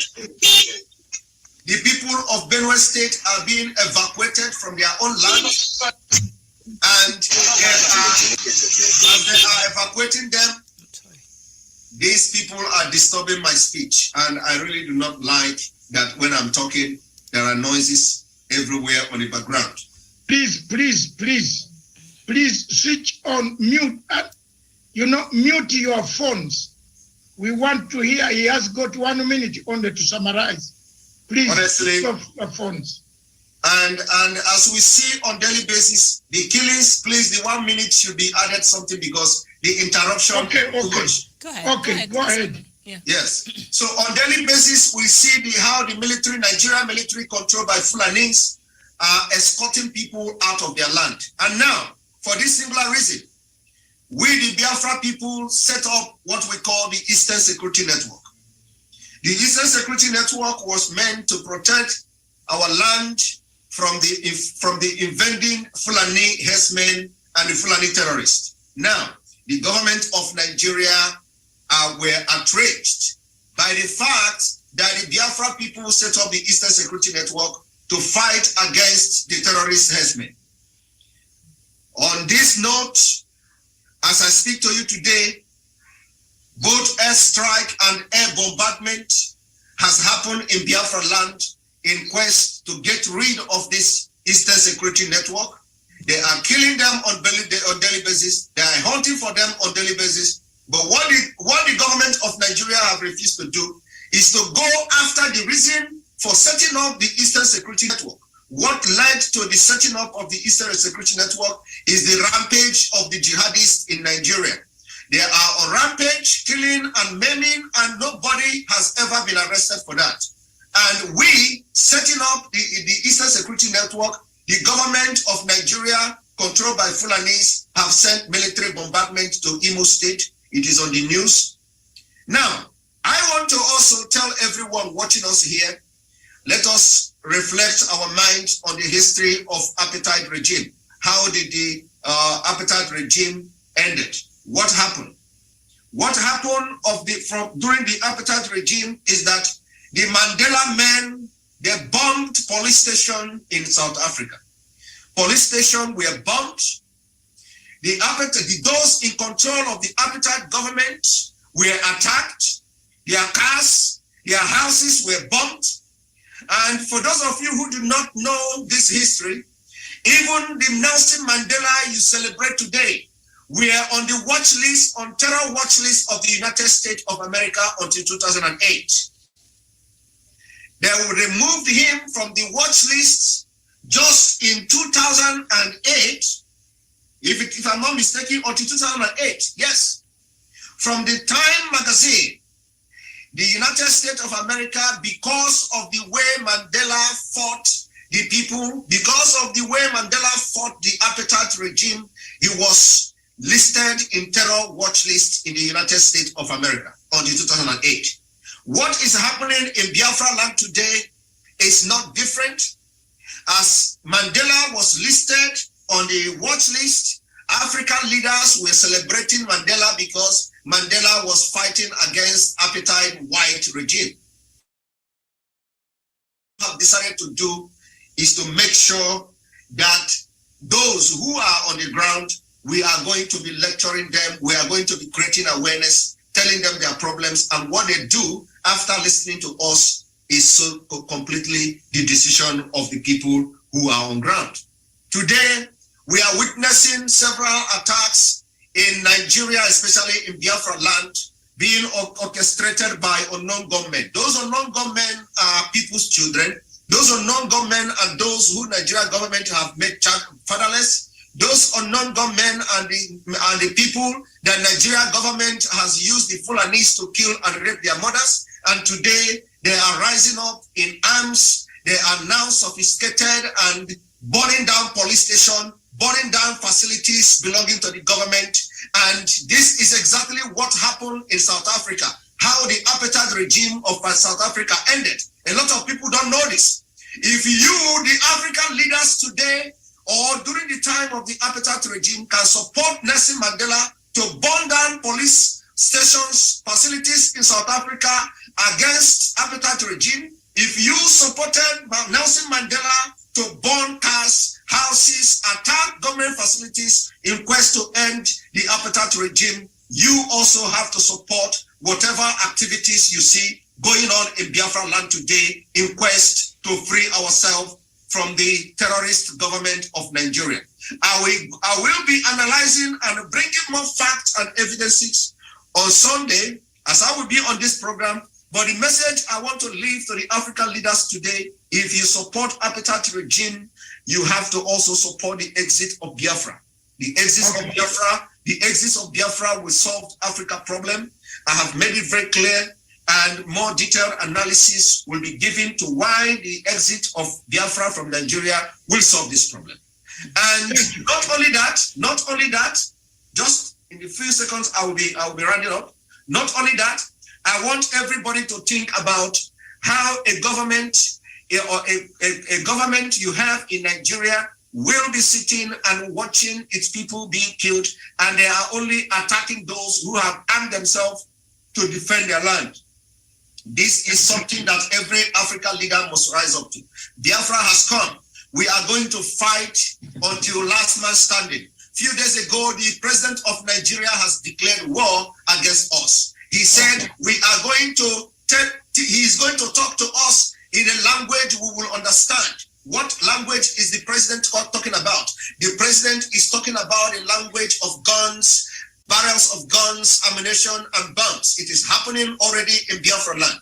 We are also going to speak to Nigeria government in the language they are going to understand. And that language we have started already. Thank you very much. Thank you very much, Simon. That speaking is peaceful. And I have been in the struggle for a long time, Simon. Leave that one silent. Leave it silent. I know why I'm guiding you. You are my younger man coming up. I want to tell you, I'll talk to you on the phone to leave it silent so that the message has come. We have got the message. All of you on the panel, you have the message. Leave it there. And you know why I like your message a bit is that it's going today. Kenya is a member of Saharan Africa Council. The message that you are giving now is that there is trouble in Nigeria. The president is threatening people that he will deal with them the style of 1967. Call it that way. Let the people know, because he was on the side that actually finished most of you. We know the history. So thank you very much for that. And I will tell you some tricks on how we can go about without too much of, you have now found a partner. Don't worry about that. Thank you very much, viewers. Now I come to my second. Miriam, if you can remind me, who was the second to speak? Was me. Was Professor. Professor, please. You can look at our time. Thank you so much. In fact, if summarize in about 2 minutes. Yes, if you can listen to me in my presentation, I even... Thank you, Simon. Thank you very much. Thank you very much. I will speak to you, Simon. Thank you. Okay. Your message makes me very emotional. I know what is going on, and I document it every day. All right. So thank you. Professor, go ahead. Thank you. Thank you, Dr. Masanga. I'm saying that this summit was timely. We have vented our anger, our frustrations, our feelings. And I want to assure that the brothers of Biafra from Nigeria, you are not alone. I always am also in the struggle for the Sahrawi people. I will not forget you. And let me just have this to say that it will be well. It's a matter of time. It will be well. Nothing should be discussed about you without you. You must be on the agenda. And when it comes to self-determination, nobody can stop you because you want it. They don't want you want it. No matter how many years it takes, you will get what you want. You will get your state. It is just a matter of time. I would only want to appeal that we only need to be very honest to each other. We have to be very objective. We have to be impartial. That's what Dr. Masang was trying to say, that let us not do things which will harm people. Let us do things which will unite the people of Africa. Let us be very accurate on what we want. Let us try to be very transparent. Let us try to ask for accountability and integrity from our leaders. If I die today and I go to meet the forefathers of the continent of Africa, I will be a very happy man to tell them that we have started a conversation. This stone which has started rolling, continue gathering the momentum. We are not going to midwife and achieve all the things the continent of Africa is facing with. The beauty of it is that we have begun. A journey of 1,000 miles starts with one step, and we are keeping on moving. We will change Africa. Africa Union is dead. We will have another forum. Nobody can stop us. Let France and other Western countries continue sponsoring African Union. But Africa people, you and I, we know what we want. We want a body which can address the continent of Africa. My appeal to the young people is this: you are our hope. The people who brought the independence of the continent of Africa were not old men. They were bare on their 20s, they were 30s. That's how they managed to send the colonists away. We have a lot of hope in the young people. If we get it right, let us start organizing and stop organizing. All those things you are saying, they are killing us, they are doing other things. Yes, that's the truth. But let us be together. Let us try to support each other. Let us try to have shared responsibility. Let us try to coordinate. Let us have the feeling that we are African. Let us have Pan-African. Those of you who have got an opportunity of staying outside the continent of Africa, speak to us, call us, send resources to the continent of Africa. You are our source of inspiration. I would not conclude by saying it shames me that the African young people crosses Mediterranean Sea and they drown there. And no African leader speaks about it. Dr. Masanga and my fellow panelists, as I submit, Africa has got work to be done, and nobody can do that work. We are equal to that task. I'm looking for a better Africa. Together, we can succeed. Let us work as a team, because as a team, together, each achieves more. As a team, we are going to achieve more. Biafra will get its independence, get him. The Ambazonia people will get their independence. We are not doing their monkey business, my brothers and sisters who are here. Dr. Masanga, may God give you the grace and the wisdom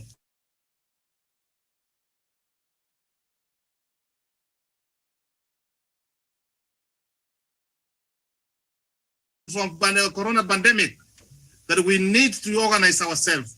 We need to, our brothers, keep us. We need to take Africa forward. I submit, Dr. Masanga. All right. Dr. Who did you want to come up next? Is it? Thank you very much. Oh, sorry. Go ahead. Thank you very much, Professor Onyari. Now, Dr. Arome. No, before Dr. Arome, Mtinta Masowe. Then Dr. Arome. Then finally, the Ambassador Maina. Gani Maina, then I will conclude so that I can see Maina's reports. Right. I'm honest. Because if you allow him, he will go through it. Thank you, Muntinta Masowe. Then Dr. Arome Salif. Thank you very much. I thank everyone for coming, and mostly to the doctor for organizing this important platform. Mostly to me as a young person trying to aspire to become a global leader, not just within my own continent, but also other continents. It's really a very big platform for me. And this is the time I have to say this, rather to put out my ideas so far. So in relation to the question, just to conclude, is African Union dead? I feel the African Union itself is still there, but then it has become weak. It has been weakened. Why? First things first, it has lost its identity. Any person who loses their identity, these are people that will always be failures at the end of the day. It's always okay to find your own identity. How do we unite African Union? Firstly, it is still going to be there, but it just needs competent people. The first thing that we need to do is we need to accept who we are. We need to stop fighting each other. We need to stop denying our history. Yes, we made mistakes, but then we can still mend them and prepare a better future for our children to come. Secondly, What we need to do, if the leaders in the African Union have failed, let's replace them with the competent ones. That's how we're going to have a strong team. Thirdly, what we need to do is, I always speak about women. I believe women are very good at taking care of their homelands. I feel we need an equal space for women. We need more women to take up leadership spaces for them to protect the homelands. We cannot be having to say 1.8%, for instance, in my country, are people who are sitting in the parliament. How are we going to make decisions based on our sons, based on our children? What we need to do is we need equal spaces for women to represent us there, because I very much know to say maybe 1% of mothers out there don't care about their children. What we need mothers to take care of these homelands. That's what we want. More women to take up leadership spaces. Thirdly, young people. We need more young people because of course, you can concur with me. The world we're in the Renaissance period. People have become liberal. We need young people to bring out good ideas. We need young people to bring out fresh ideas on how we can be able to balance up, because the world doesn't stick at one place. The world is always changing.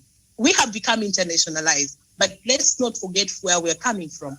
We are who we are, and let's never forget that. And to our leaders here who are in the diaspora, let's not pretend as if we're not Africans. Once we have a problem to say, once they go to the diaspora, others they would want to speak as if maybe they are they're natives from the diaspora. They don't want to do anything, they don't want nothing to do with the African continent once they leave. And they only find courage living here. And once they go to the diaspora, that's when they begin speaking. Why don't you start speaking from here? It's like you want to speak from here, and at the end of the day, well, if you don't want to speak from here, or you want to speak once you go to the diaspora, because you know you can't be touched, security reasons. So they should not be blaming young people and anyone else who is in Africa and is not speaking, yet they only speak once they leave, they run away from Africa. So if we want to sort out all these problems, starting from the leadership of the African Union, let's also try as well to put in competent people. Let's not just think of, he's driven by passion, but is it that you need to ask yourself a question? Is it this person who is going to represent us, who is going to be a leader, who we are going to choose as a head of state? Is he competent enough? Is he able to take care of his own home first before taking up responsibility of taking care of the nation? What we need are competent leaders. And let's not be tribalistic. Let's not be judge people because of the race, whatever. Let's put in competent people because we are running out of time. For me, I wouldn't want to be that person who's going to be blamed by my future generation. I began my leadership space, like taking up leadership space, the time I was just 17. So if I can do it, everyone else can do it. Mindset is the thing we need to work on. Otherwise, we'll just be like the Roman Empire. Thank you. Which did that way. Thank you so much. Thank you very much. The Roman Empire of Emperor Nero.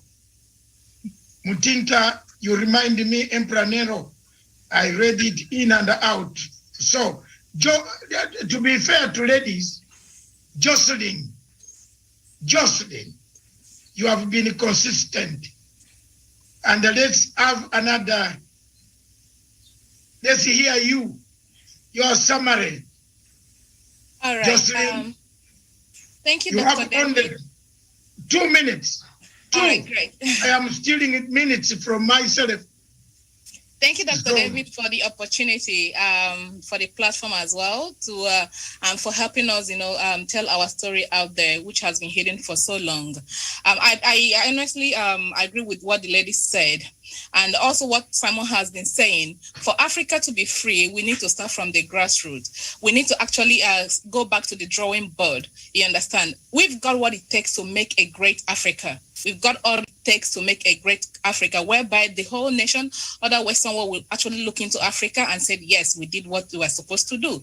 But for the fact that we are still believing and depending on the white people to solve our problem, is still it still boils down to us going to, remaining as a slave in their hands. So please, what I want to say now is, if those in the UK can actually, because we have issues with the white people, which is like the British, holding us down. They have hands in what is going on in Africa, in Nigeria, and in those places they've colonized. Their hands are still in it. So if those ones in the UK can actually organize and then go on a protest in the 10 Downing Street, let them hear their voice, not just going to their embassies only to protest, but go down to the head office where this thing is being, where they have everything being mapped out. Let them go there. Let this protest take place, and then maybe they will be forced to show the anger or the suffering of the people back home. They should go to number 10 Downing Street. I heard there's a protest being planned that will be going on that will take place on the 12th of this month, June. So if they can organize it, go down to the 10 Downing Street. Let them know that, yes, Africans are tired of what they are doing in our land. Then the whole world will be able to see it. Mm-hmm. Right now, everything that is happening to Africa is being covered. They don't want to show it. So, and also for Africa to be free, they need to support, they need to give us the referendum we are asking. Give us the referendum. Let people vote and say, okay, do we want to remain in Nigeria, or you want to become a new nation in Biafra? Let that option be thrown onto the table. Let people go with that. Give us the referendum. Nobody is asking for war in Nigeria. Nobody wants anybody dead. All we are asking is the referendum. Give us the referendum. Let people determine and decide where they want to belong to. If Biafra is free, trust me, the whole other African nation is going to be free. And this whole killing and terrorism is going to be a minimal thing. It is going to stop completely. This is all I want to say. And I want to say thank you for giving me the voice to speak and to air my view, because we need to be heard. The young ones need to be heard. We need a platform like this for the young people to come on air. Doctor, I think you can organize that. Bring in the young people to come on air and let their voices be heard. Let their voices be heard. Thank you. Thank you so much. Thank you. Thank you very much. And I'm going to give more. Yes. Doctor, younger people. Just allow me one moment. And I know Dr. Arome Salif will be coming, but also we have one of our panelists there who has been waiting to say something since the beginning of the show. That is Kachuku. So maybe after Dr. Arome, he can come in. I don't know if you can just guide me on that. Who? Kachuku. Should I go on now? Yeah, Kachuku, where are you? Here, I am here, Doctor. My son. I can't see you, my brother. Yeah, my hand is in the air. All right, Kachuku, go ahead, and then Dr. Arome will. Dr. Arome. Yes. Are you ready for me now? All right, Dr. Arome, and then Kachuku, you'll come after Dr. There is Arome. Dr. Achuku. Yeah. Hello. Go ahead, Dr. Arome. Okay. Sorry. Once again, good morning, everyone. I've listened to all the contributors, and truly it has been quite insightful listening to, all the contributions. I think we share so much in common as a people, and we have the same, concerns. Looking introspectively, in retrospect, we certainly have a lot to look at, a lot to learn, a lot to be inspired, with. But first and foremost, I would like to begin by thanking the organizers for putting this together. It's not just timely, it's long overdue. Africa needs a platform through which her citizens could ventilate their minds, their opinions, their positions, their ideas, and through this cross-fertilization of ideas, we could move the continent forward collectively. Having said this, the topic, on the table, or one of the topics on the table is if African Union is dead. African Union is a baby of necessity that have been managed, bettered and managed or raised by a bad mother. Bad mother, in this instance, the leadership, of the African Union. Of course, collectively, the leadership of the continent. So the first thing that you want to ask, if you have, a bad mother, would be, who is the husband? The husband, in this instance, are the citizens, the African people that recruit their leaders, and these leaders in turn provide leadership, at the African Union level. And so the citizens will need to sit up and ensure that, the demand for good governance, first and foremost, beginning with credible electoral process, that we have sound electoral reform across all countries in the continent to guarantee free and fair election, acceptable outcome that can produce good governance for all.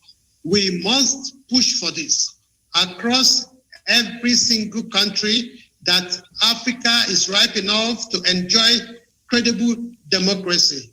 And this is a right, it's not a privilege. The citizens must demand for this. The citizens must fight for this. The citizen must end this. And for me, that is the foundation of getting the African Union leadership right. And again, if you look at the recruitment process, the leadership recruitment process at African Union level, you can trace it back to what we are talking about. The head of African Union, the chairman of African Union, the secretary general, whatever they have in that place, they are manipulated by the same presidents that we are recruiting wrongly across different countries in Africa, and then turn infect the leadership of African Union and make them ineffective, inefficient, and docile. And so we need to look at it that for us to have a very, constructive, useful, strategic, and energetic African Union, we must get the leadership recruitment process right. We must subject the leadership recruitment process of African Union to democratic.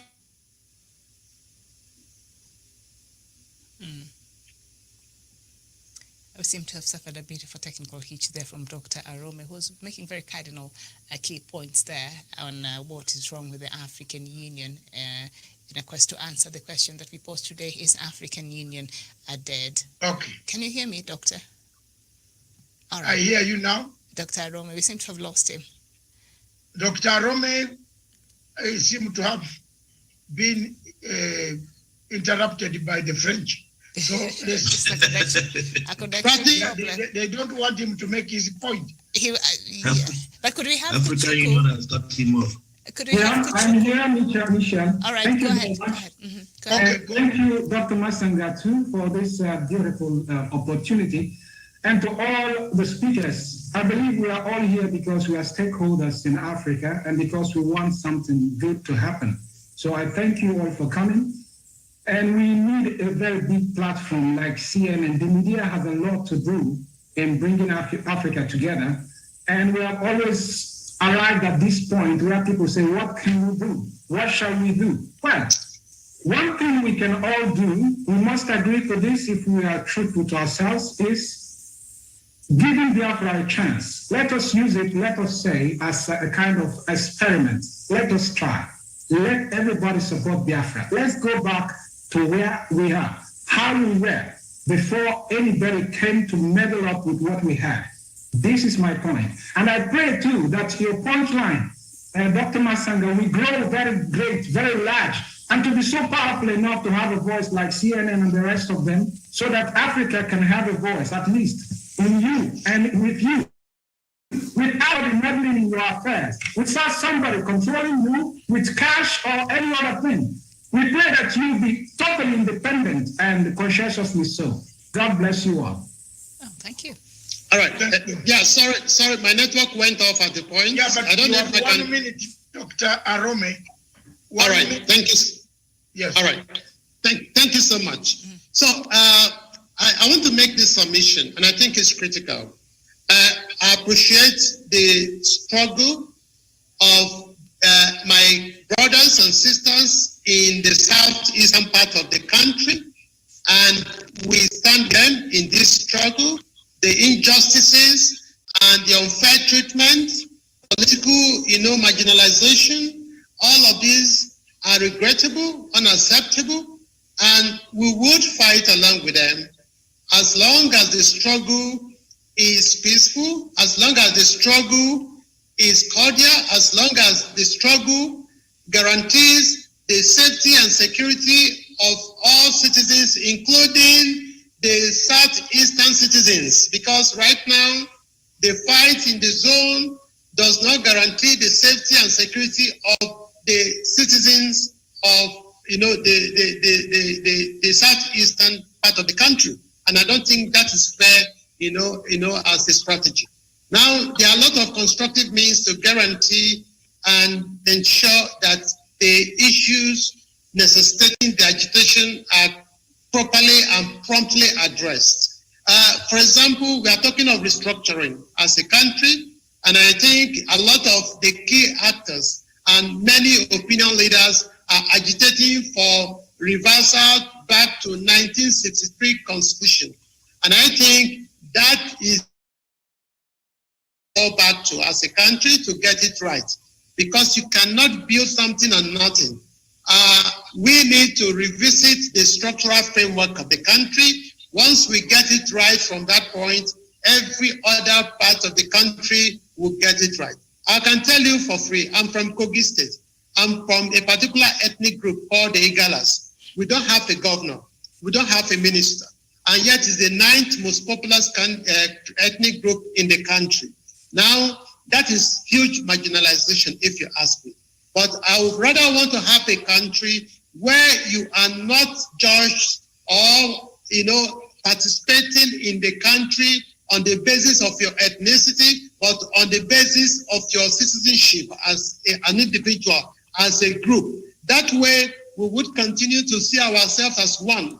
We will continue to see ourselves as having common issues, common challenges, and how to provide common solutions to these issues. Now, I will tell you for free that even if you have Biafra today, it does not guarantee that there will suddenly be heaven in that area or in that part of the country. You will still have the same or similar issues that you are fighting for today in that same country.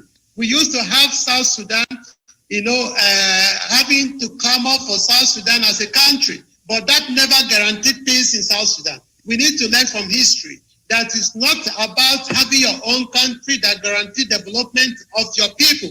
It's about having to engage constructively to find solutions to the issues at hand. And that is exactly the pathway to sustainable peace and progress. Now, if again you reflect on how we got to this point and the impact the current situation has brought to all of us, you will learn that indeed our leaders in history, our leaders in the past have failed, majorly in providing leadership for Africa. That is why in Nigeria today we are where we are. Our leaders failed in several opportunities they had to provide leadership at all levels. And that is why we are still fighting for what we are not supposed to fight for naturally. US today, they have their own issues. Britain, they have their own issues. Germany have their issues. Every part of this world have their peculiar political issues to contend with. We have ours, but we must look at how to address ours in a very,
like politicians all the time, and then nothing comes out of it. It's just like they put out the energy and bottle it out. I am giving you a platform on Sunday.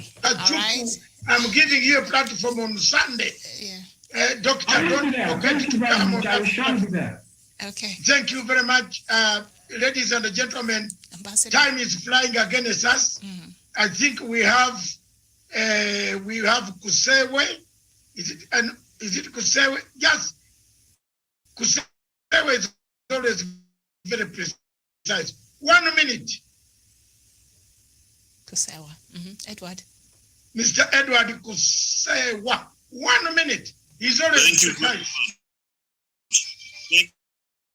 Thank you very much, colleagues. And that has been made possible by such platforms as the ones we have. Let us continue being positive. Let us remove the negativity, and let us see how this profile can be built for a prosperous Africa. Viva! Okay. Thank you. I like you, Kusewe, for being accurate. Viva Africa! Viva Africa! Lastly, let me come back to N'Djamena, the capital city of Chad. The man himself, Ambassador, Ghana, Minor. From the chat, you have not been popular today. Merci beaucoup, Mr. Tamatanga. Merci beaucoup. Je dois parler en français, but let me go back to English because some of the words you cannot understand them well. And God. I know you don't like French. Now, you see, words are sweet. Because I don't eat frogs. It's okay. Words are very sweet, but they will never replace you have eaten a lot of frogs. All right. Dr. Masanga, words are very sweet, but they will fire. You see, words are very sweet, but they will never replace food. And if you are hungry, you will never listen any sweet poet, Dr. Masanga. You see, our mindset in Africa, we have to agree first, we come from different cultural background, we have different education, we come from different religion, and we come from different environment. As you, Dr. Masanga, you are saying sometimes even the food we are eating is giving us a different behavior in Africa here. If we did not agree to come together to accommodate ourselves, we are not going nowhere. We will have 1 million conference Pan-African. We will come back to blame. There will be a time even we are blaming God. God, you are not the good one. We will blame. Why? Because we did not agree first our map. How do we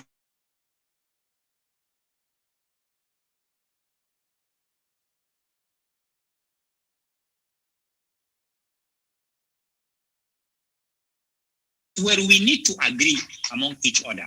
But if we have all the same view, we will never go nowhere. We are hypocrites. We all know even in Chad, we have Lamido. In Igbo land, we have Igwe. In Iguala land, we have Ata. If those three people, they are fake, mean the kingsmen are fake. And if the kingsmen are fake, mean we, the population, we are not honest.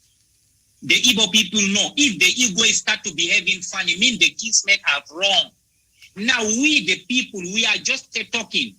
We know that history has been repeating itself, Dr. Matanga. When you see a leader of a community, mean he is the photocopy of the population, either we like it or not. If we don't want anybody here, if we don't want our leaders, we will change them the next day. But why are we not doing so, Dr. Matanga? This is my question to the panelists. If our leaders are fake, mean the kingsmen are fake. So mean we, the population, we are fake. We can't agree with the kingsmen who are fake. Means something is wrong. Why can we not come together today to find a way? History has been repeating itself. In any African countries, when you see the younger generation who are committing a lot of atrocities, 99% of them, when you sit down with them, you find out, Dr. Masanga, they are innocent. They don't even know what they are doing. Sometimes they have been pushed by hunger. Sometimes they have been pushed by lies. Sometimes they have been even blackmailed because they hold their family ransom to go and do bad things. We who has now the ability to understand where the atrocity coming from, we can lend the hand to our enemy. Because sometimes your enemy, if he die, you are not happy. We need to make sure that our enemy in ally, we lend him hand to sit down to say, why are we committing these atrocities? Because right now, When you see that we, the brothers and sisters, are fighting to death, somebody else has inherited our wealth. Why can we not come together to find out? Huh? Why can we not come together to find out that something is wrong somewhere? We are fighting and a stranger come and collect our father's wealth. This is what we are going through. Because today, when you count 10 African countries, you find out we have similar problems. Ethnic problem, the leaders are not doing well, African Union. So are we here first to find that there is a solution, or we come here just to complain and to whine? This is my question. Mr. Simon said it earlier, we have to find a way to make sure that we fix this issue, because if one African country is affected, the whole Africa is affected. Now, you see, since the problem of Libya, Africa has never had peace, Dr. Matanga. Never had peace. The Arab Spring, Africa has never had peace. Why we cannot come together today to see, to find a solution, to say, okay, this is our mindset, this is where we are coming from, and this is our behavior, but we want to accommodate ourselves to work. Division has never bring peace. Dr. Arome, I agree with him. My brother, Dr. Arome, there in Nigeria, he said that, are we really 100% sure that we have to make sure that after even we get separation, we cannot fight? South Sudan has shown the story that why they separate themselves from Sudan, but they never have peace at the end of the day. But there was one united the day of fighting. We need to make sure that we fix our issues. We go to the drawing board to find out why this thing is happening. Who is manipulating us? This is my topic of the day, Dr. Matanga. I want to thank you so much. Thank you to the viewers. I will be on Sunday to listen for the Nigerian, because if we address the Nigerian issue, me in Chad, I will have peace. You know, in Chad, I'm the soldiers of Africa, but now I'm losing all my resources because some other countries are causing chaos in our department.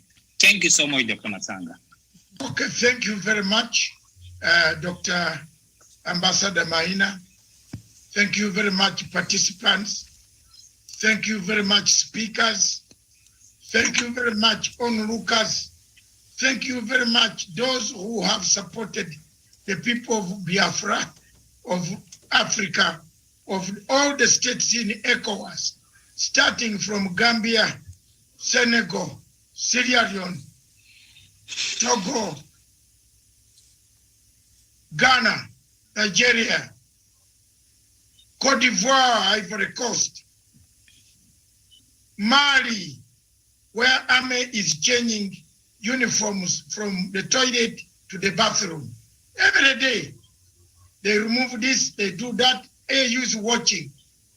Mauritania, the Sahrawi people suffering across Sahrawi, the suffering of the people of Central African Republic who have never seen peace, the suffering of the people of Gabon, or sort of Cameroon, who have been tortured for 42 years of the dictatorship of Paul Biya and his wife, who has bought a wig for $1 million.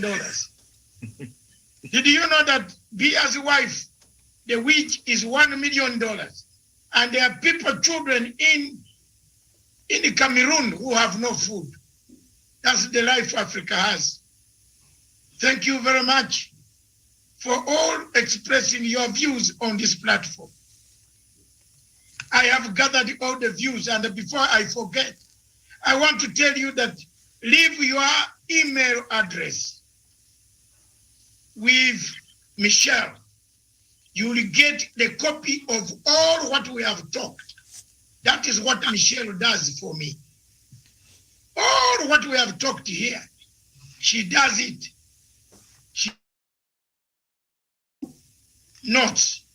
She is my right-hand person.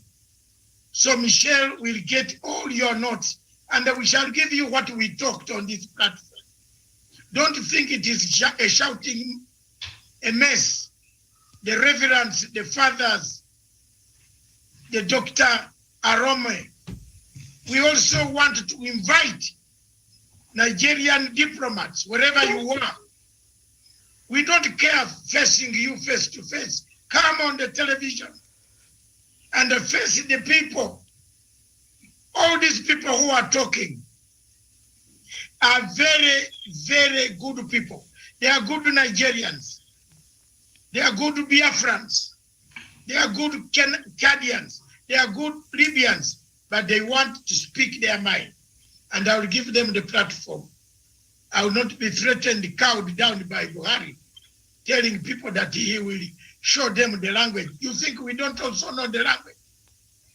We know the language even now, also like you. You went to Sandhurst. Some of us also went to those same schools. So don't worry. Come slowly, Mr. Buhari. That I got out of here is Biafrans want a referendum. That's all. They want a referendum. Give them a referendum. And you can, yes, give them a referendum. And leave them to decide. The marriage is not working. And the marriage will not work. Give them a referendum. And you can stagger when you can finally do the British and the European Union system. When do you want to leave? When do you want to give them freedom? But first, give them a referendum to decide whether they want to be married by you or be in your marriage or in your house or not. To me, I think I've found 99%. And I want to be very honest here. There is no 99% and a half of Biafrans want to leave the house. They want to leave Nigeria. And General Babangida said, let's start rearranging Nigeria before Nigeria rearranges itself. Oga, before Nigeria rearranges itself. Because for me, political scientists, I see Nigeria planning to rearrange for itself. A call for referendum is not a call for war. Don't threaten people. People are saying, you are only 4 million people. You are ruling 80 million people. You are driving on their back. You are beating their youth. You are defiling them. You are butchering them. You are slaughtering them. Why don't you give them one right? Go and have your freedom elsewhere. And you can start sharing what you have. But now, Nigeria with a rotten, you see, I agree with Maina for the first time. Somewhere, Maina said the problem of West Africa and North Africa was Libya. The collapse of Libya opened up the entire region into chaos. That is true.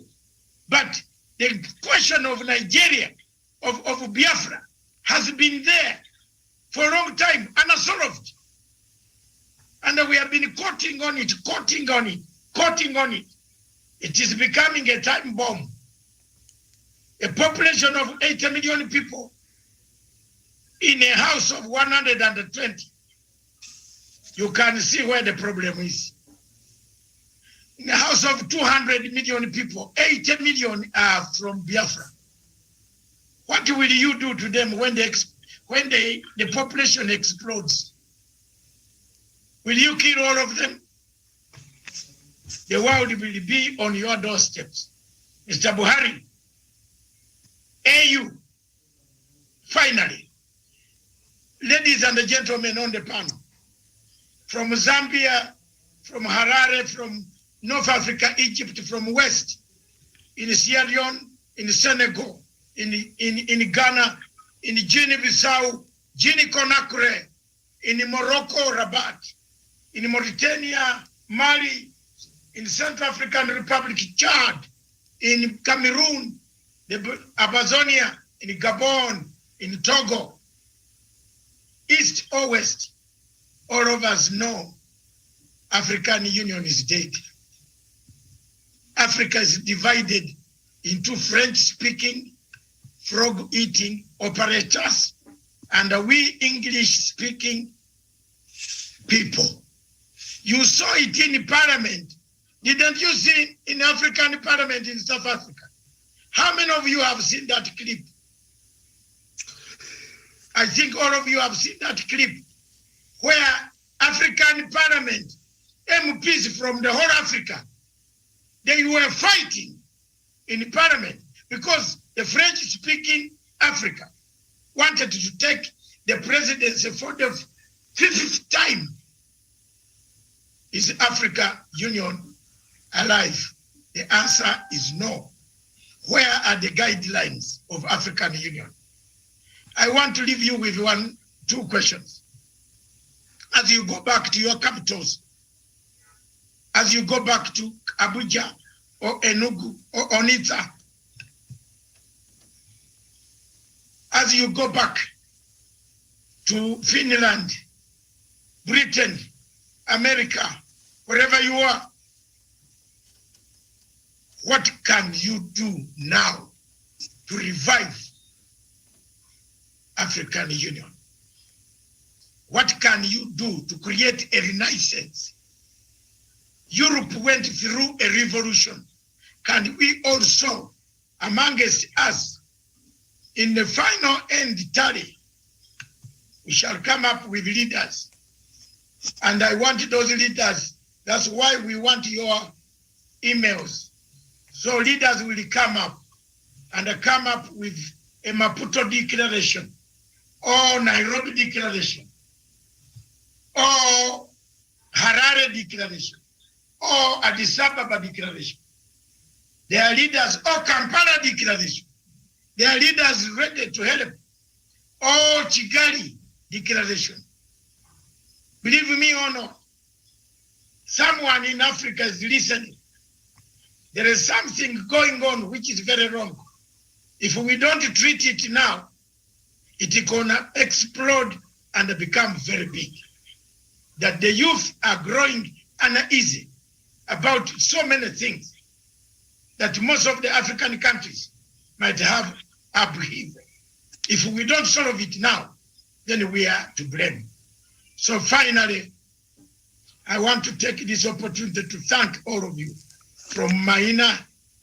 Maina is my younger sick man, child of Africa, but not the type of sickness. He is politically a very good man, but very disoriented when it comes, and very intelligent. He asks very good questions. For example, Maina asked one question that I've never answered. He said, we produce diamonds, but do we even make one ring? How many countries in Africa make a ring? Kachuku, Kachuchuku.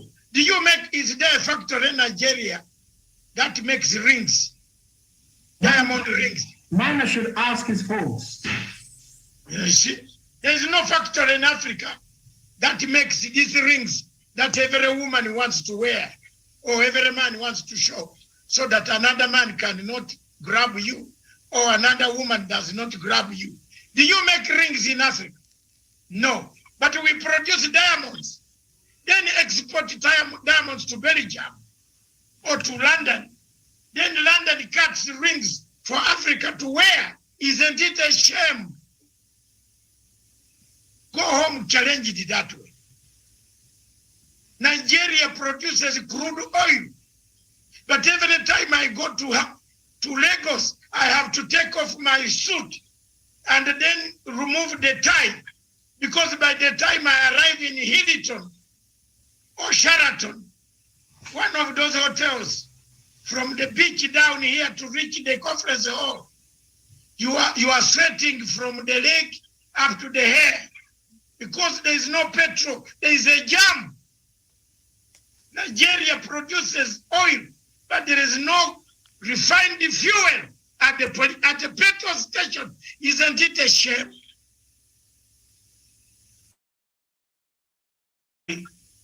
and a wife.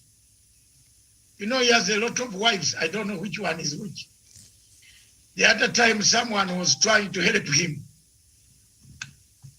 Yeah, one of them has banked money in New York, $2.5 billion. There was one wife, madam, there. Very beautiful. There. Luckily enough, they are very beautiful ladies. So, thank you very much. I will handle the Nigerian issue on Sunday. I want to thank Miriam, who has been very patient with us, because usually she looks and says she's patient. We have not been a bad group. It is only Maina, our usual man. In a family, we have a stubborn man. And you know, Maina is stubborn, very stubborn. But when you find him outside this place, he's a very good man. But let's keep it that way. Agree to disagree, but never to have enmity. I want to thank you so much. Those who live in London, like Chika Amico, we shall meet. I also live in Croydon. One of these days we shall bump into each other. I remain focused. I live up in Surrey, in Selsdon. We can meet and chat over a pint of water. These days I don't have alcohol. So I thank you so much. I thank you so much. I thank all the ladies. I thank all of you, Doctor, all of you. Thank you very much. Thank you, Miriam. This is the way to go. Don't give up.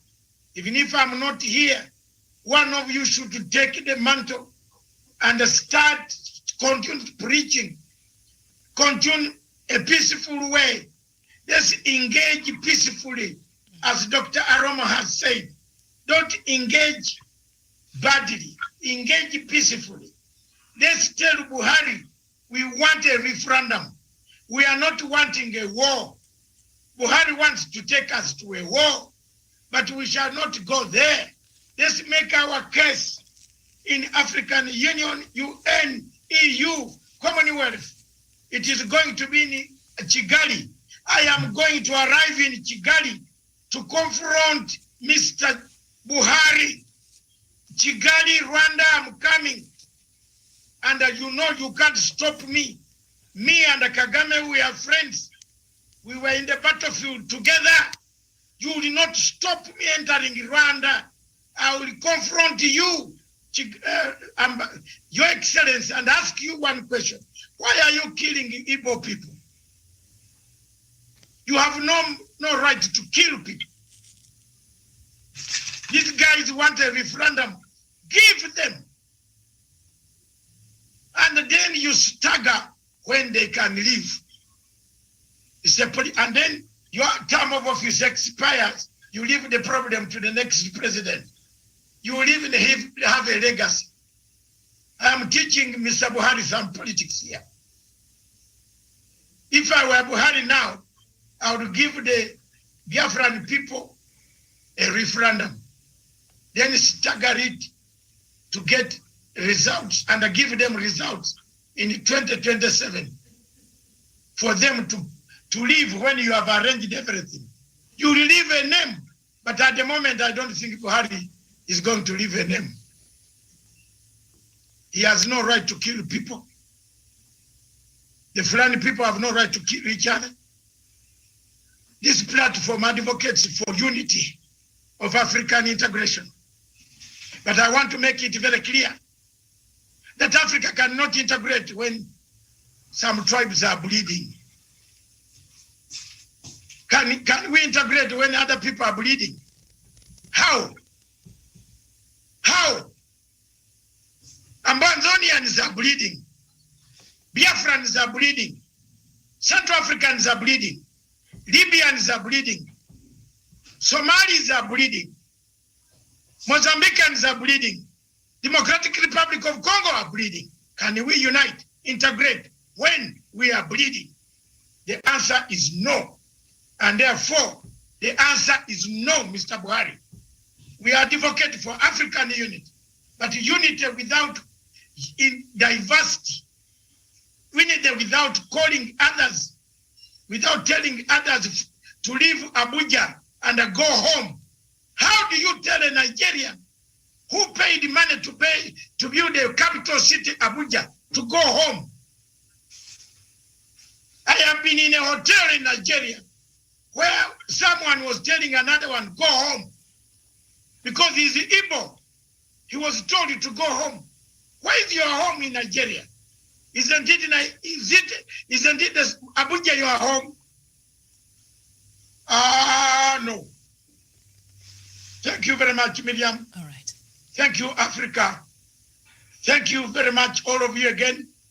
Africa, Manda, this station, therefore, before I do that, I want to give Miriam a chance to say some good voice of sending us off. All right. Okay. Thank you so much, our panelists. Thank you so much, our viewers, specifically. They've been engaging with us on the comment section, and I've been going through a lot of your comments this afternoon. It has been slightly over 3 hours now, but I think it is all worth it. Thank you for watching. My name is Miriam Muguta, and we shall be back here on Sunday with another show, Africa Showdown, at 2 p.m. East African time. So remember to tune in then. Thank you so much for your time. Bye-bye from me. Thank you very much. Bye-bye from me. This station is for Africa, with Africa, by Africa. Ciao.